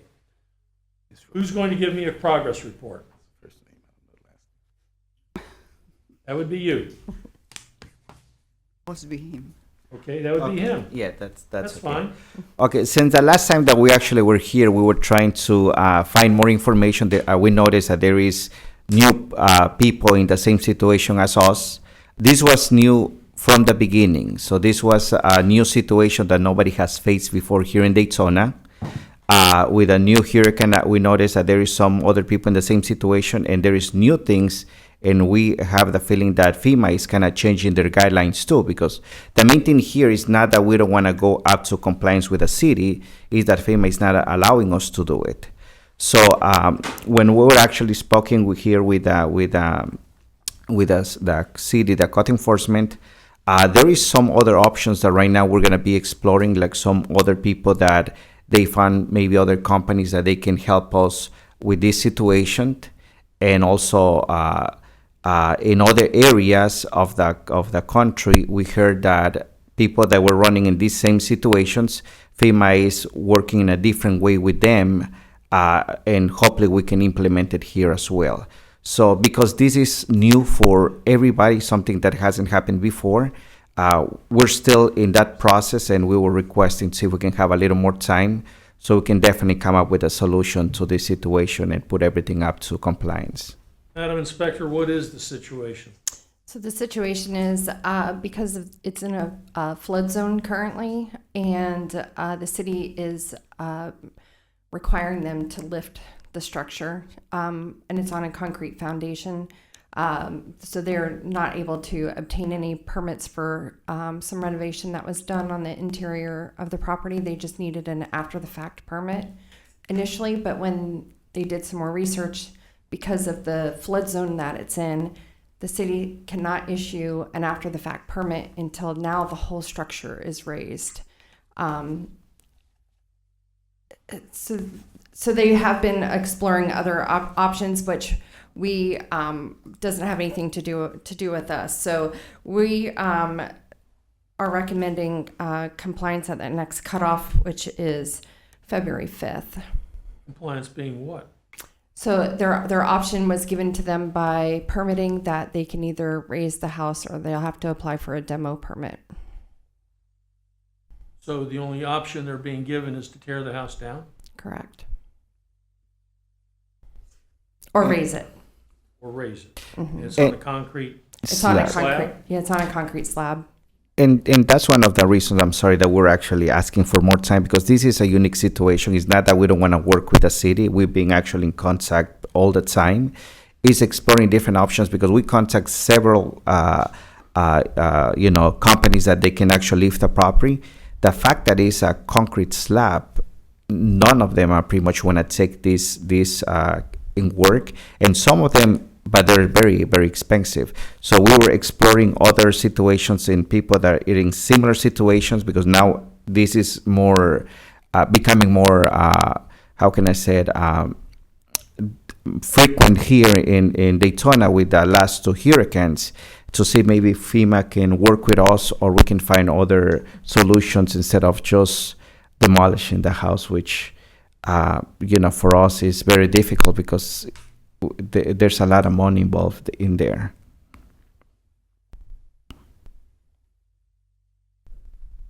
We're just asking for a little more time so we can go more deeply and come up with a solution.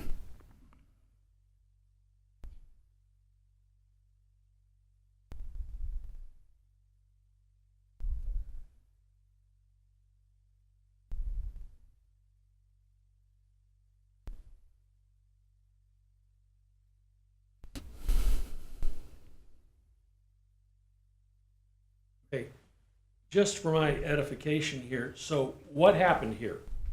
This house was obviously built at some point in time. It was obviously built with a permit, presumably, and now they can't get a permit. No. So what changed along the way? Floodplains? Yeah, FEMA guidelines for permitting in flood zones is And then my city understanding. adoption of FEMA guidelines. Correct. And So promises not to violate. correct. All right, well, I'll tell you what I'm going to do. I'm going to continue this matter to our March 11, 2025 meeting. Okay. Thank you. I'm not sir. hearing any life safety issues. They already know they're below the floodplain. It's not as though they're not on notice of that. Mhm. And I think what you're trying to explain to me is you need time to explore whatever legal remedies or recourse you may have that would allow you some alternative to just demolition. Correct. Or some grants. We were actually working with the city also to see if they can help us with some, because like I said, I think one company, they say that they will help us to elevate the property, which is going to be around 160,000. But besides How that, much? 160,000. How much did you pay for the house? 150. But it was, yeah, The and renovations around 50. when the property was purchased, it already had a new roof, has new AC, but everything inside was pretty much like the floors, the bathroom, the kitchen cabinets were actually replaced. So everything was putting up to date. That was one of the main issues why there's a great investment on the property, and we're trying to avoid the demolishing, which will be sad. All right, well, good luck to you. I don't know what the answer is. All I know is that we will revisit this matter in 2 months. March And hopefully you'll- March what? hopefully 11. you'll have Okay. found a solution. At least it will give us definitely time to do the great research, especially because now most people are in the same situation than us. So, we expect to find some solutions by then. Thank I you. suspect it's going to become more and more common. All right, good luck to you. Appreciate And it. if Thank nothing you. else, we'll see you on March 11th. Thank you. Thank you. You're welcome. Case number 43, Greg Karpinski.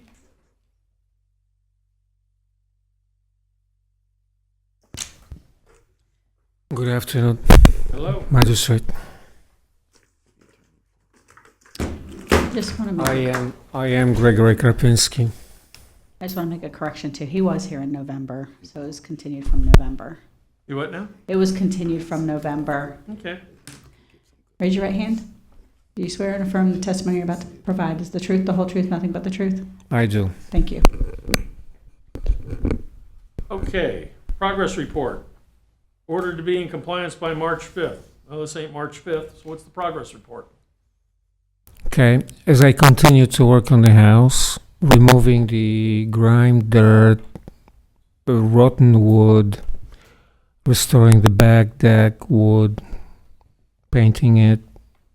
As I expanded the work, I discovered more issues to be addressed. More rotten wood has to be replaced, actually. So I inquired at the city hall, at the licensing and permit division, whether or not I need a permit. I described the scope of work. They said yes.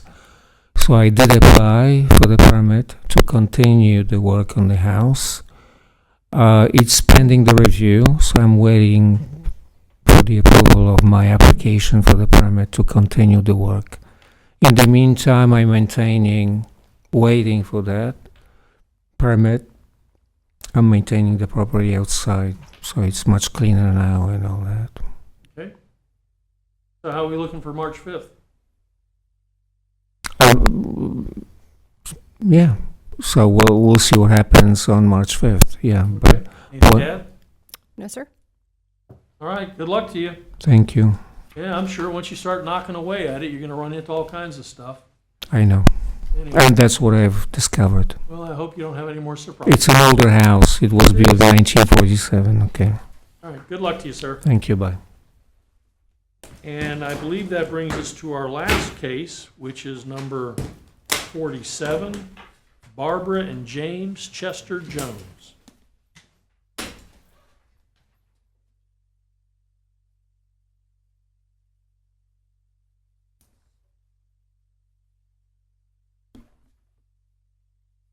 Yes, this property has been purchased by the city of Daytona. We would like to dismiss the order of noncompliance. Vacate the order of noncompliance and dismiss this case.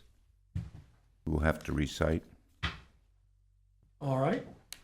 Based upon the inspector's report, I'm going to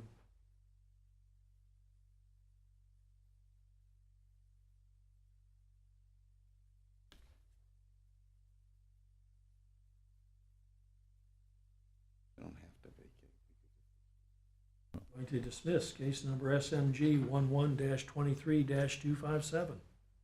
Thank you. All right. You lost or late? I was number 46 on the docket, so I thought I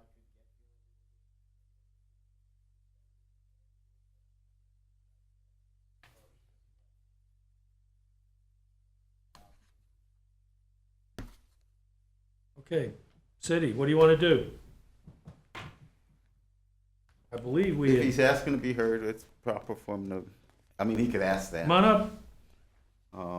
I know we've already handled the case, but, and I don't, oh, you were the inspector on that, so. Yes, sir. The inspector's present, so we're willing to.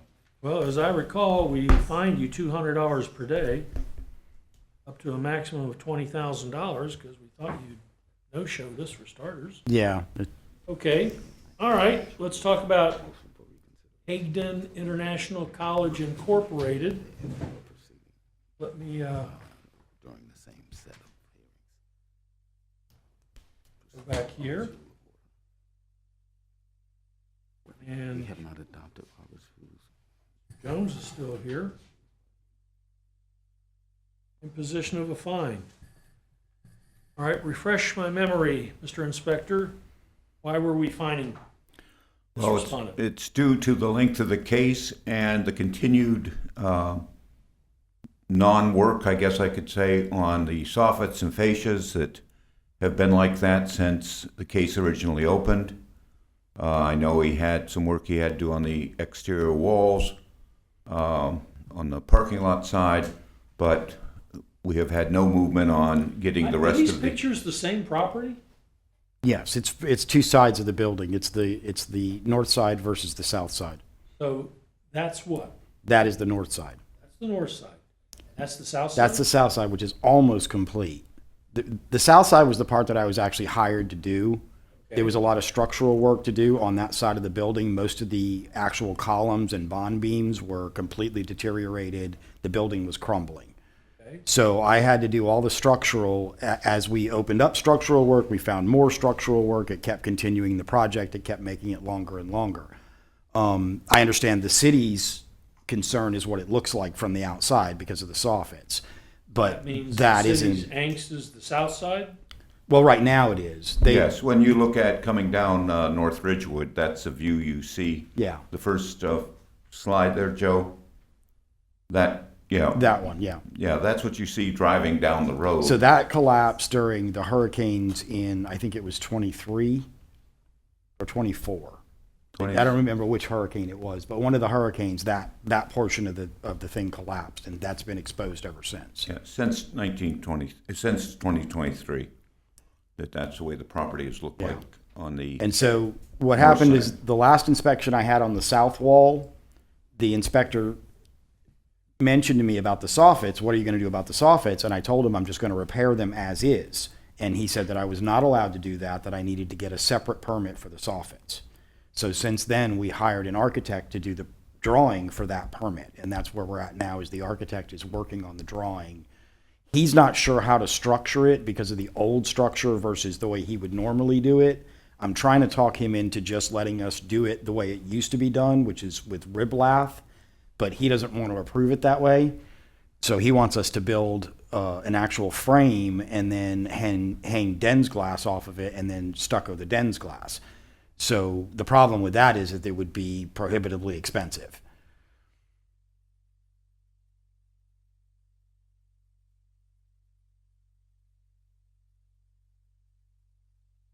So you've been working on the south side all along. Yes, that's what I was contracted to do. North side, nobody's been attending to. Until And now the city's tired of looking at the north side. Correct. The north side was not something that the owners intended to do. It was hurricane damage that came up, and we have not gotten around to addressing it because we've been addressing that south wall, and it's been very expensive for them. They originally thought they were going to spend $120,000 on that south wall. They're up to about $220,000 on that south wall. So the financing has become an issue for them. So what is the plan for the north side of the building? We are, like I said, I have an architect that I've hired to draw up the plans to. Before you even get that, I mean, is it to keep that basic appearance? Yes, originally we were going to change that appearance, but now we're going to keep that appearance for cost saving purposes.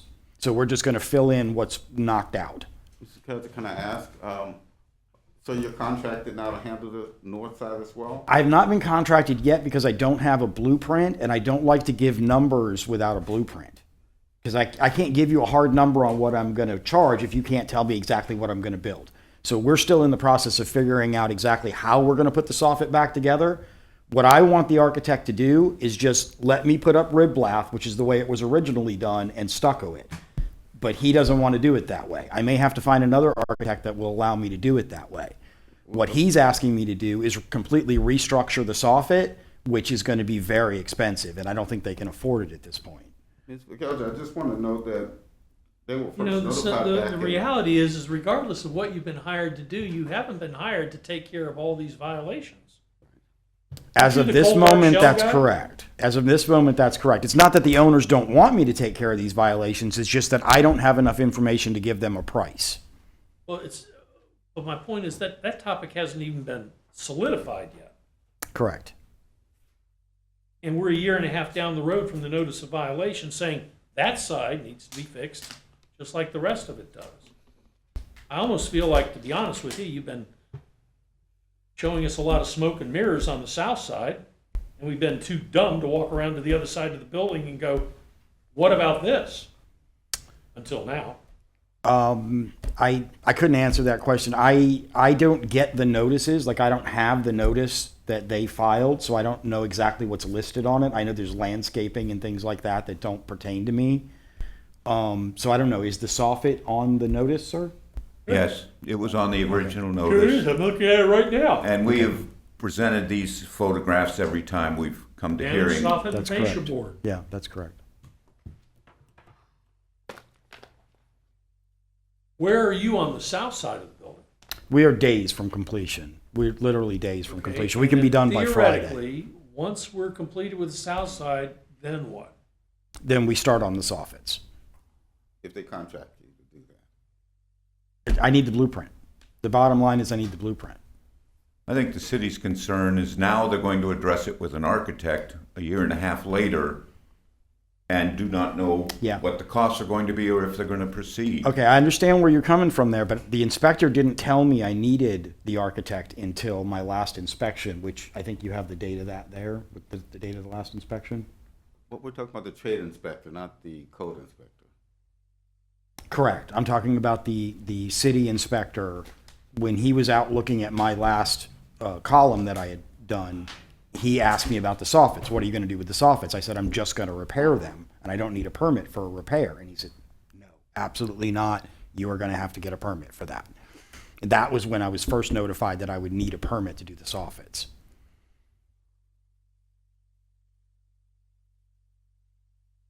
Is the north side just the soffits, or is there more to be done in addition to soffits? As far as the code violations, I believe the soffits are the only thing on the north side. Is that correct, sir?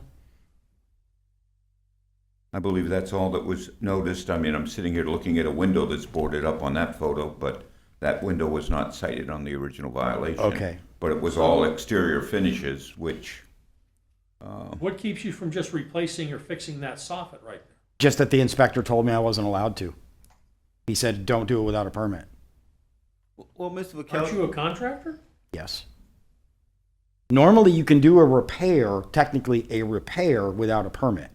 But it's subjective. The city can decide, the city inspector can decide, or this, I should say the chief building official can decide whether I need a permit or not. It doesn't sound like it's a bad choice if the architect is not willing or doesn't agree that the best solution is, I mean, it's a cost, but also it's an architectural decision that says, hey, maybe that's not our best way to do this. Right.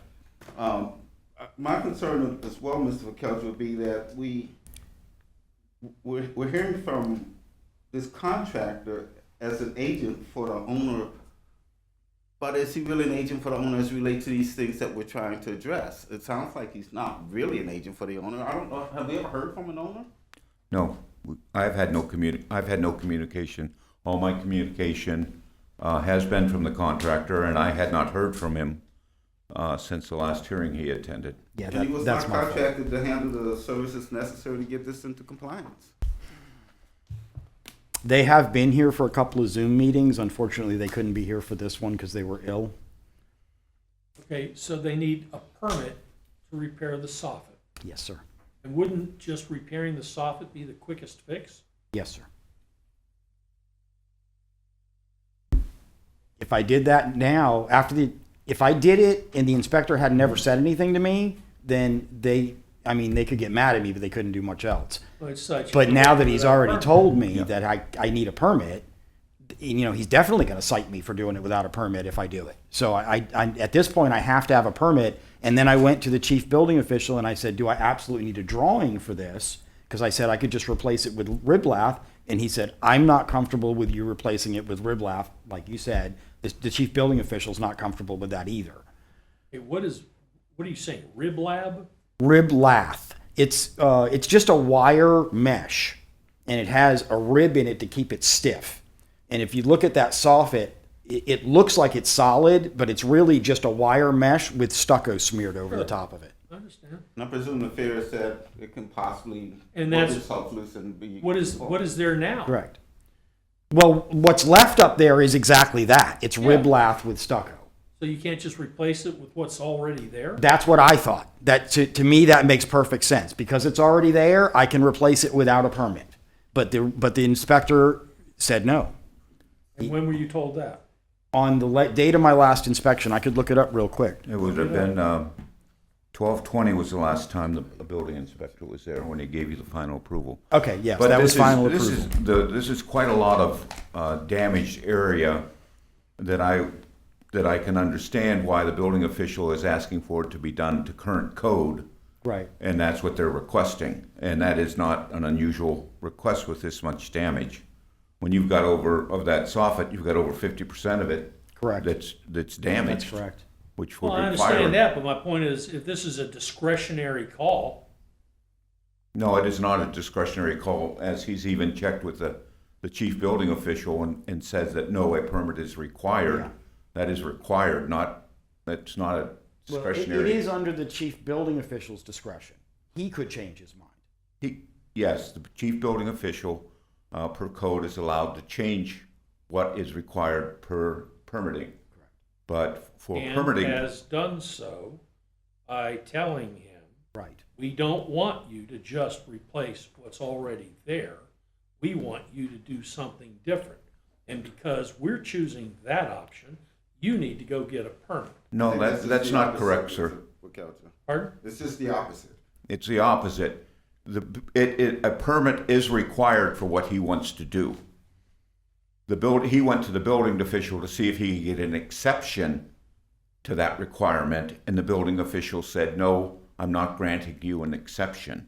All right, I'm lost. So, what can he do without a permit?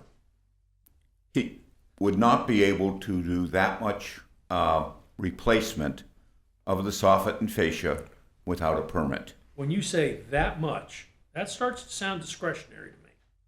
How much is that much? Well, the building official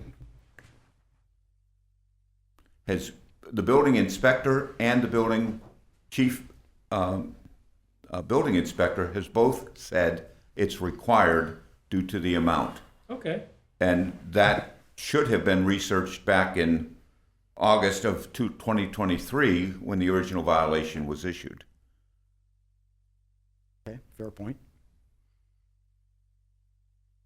Okay. What are we doing about the soffit on the north side? I have contracted an architect to draw me the blueprints, and he is working on the blueprints.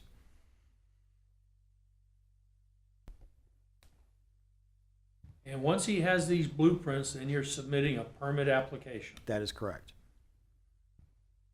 Then once he has the permit application, if it gets approved, he has to finish the work for the permit to be final. Correct, and I guess my concern is, as he has stated, he does not know whether the owner is even going to approve the expense to do this repair. So, I mean, we're back to it possibly being like this for a period of time.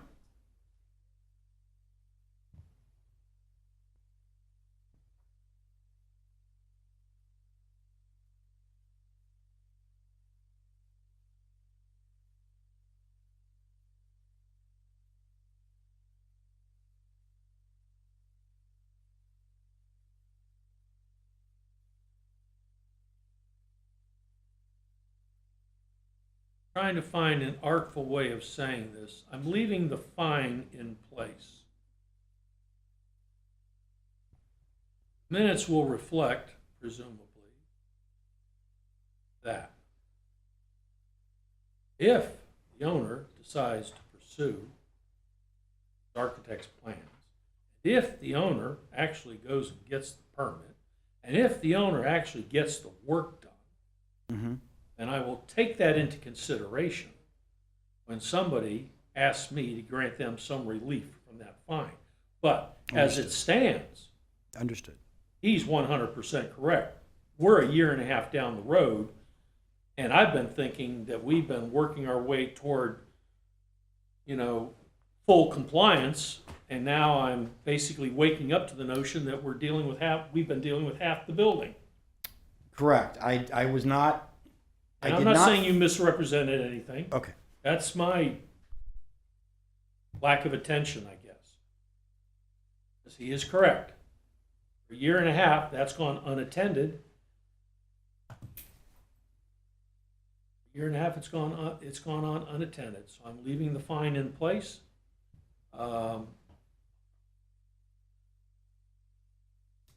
And if the owner takes it upon himself to get this thing corrected ASAP, then I will take that into consideration when it comes to fine to be imposed. Well, it would be a lien review at that point, since the fine is already in place, so. Would probably be a lien review at that Subsequent point. follow-up. He'd have a right to at least ask for a consideration of reduction or You know, if we weren't a year and a half down the, anyway, forget it, we are. So, never mind. I've said enough. 10-4. Okay, Good luck to you. thank you. Okay, now we done with everything? We have any miscellaneous business to be brought before the special magistrate? No, I don't know. If not, we're adjourned.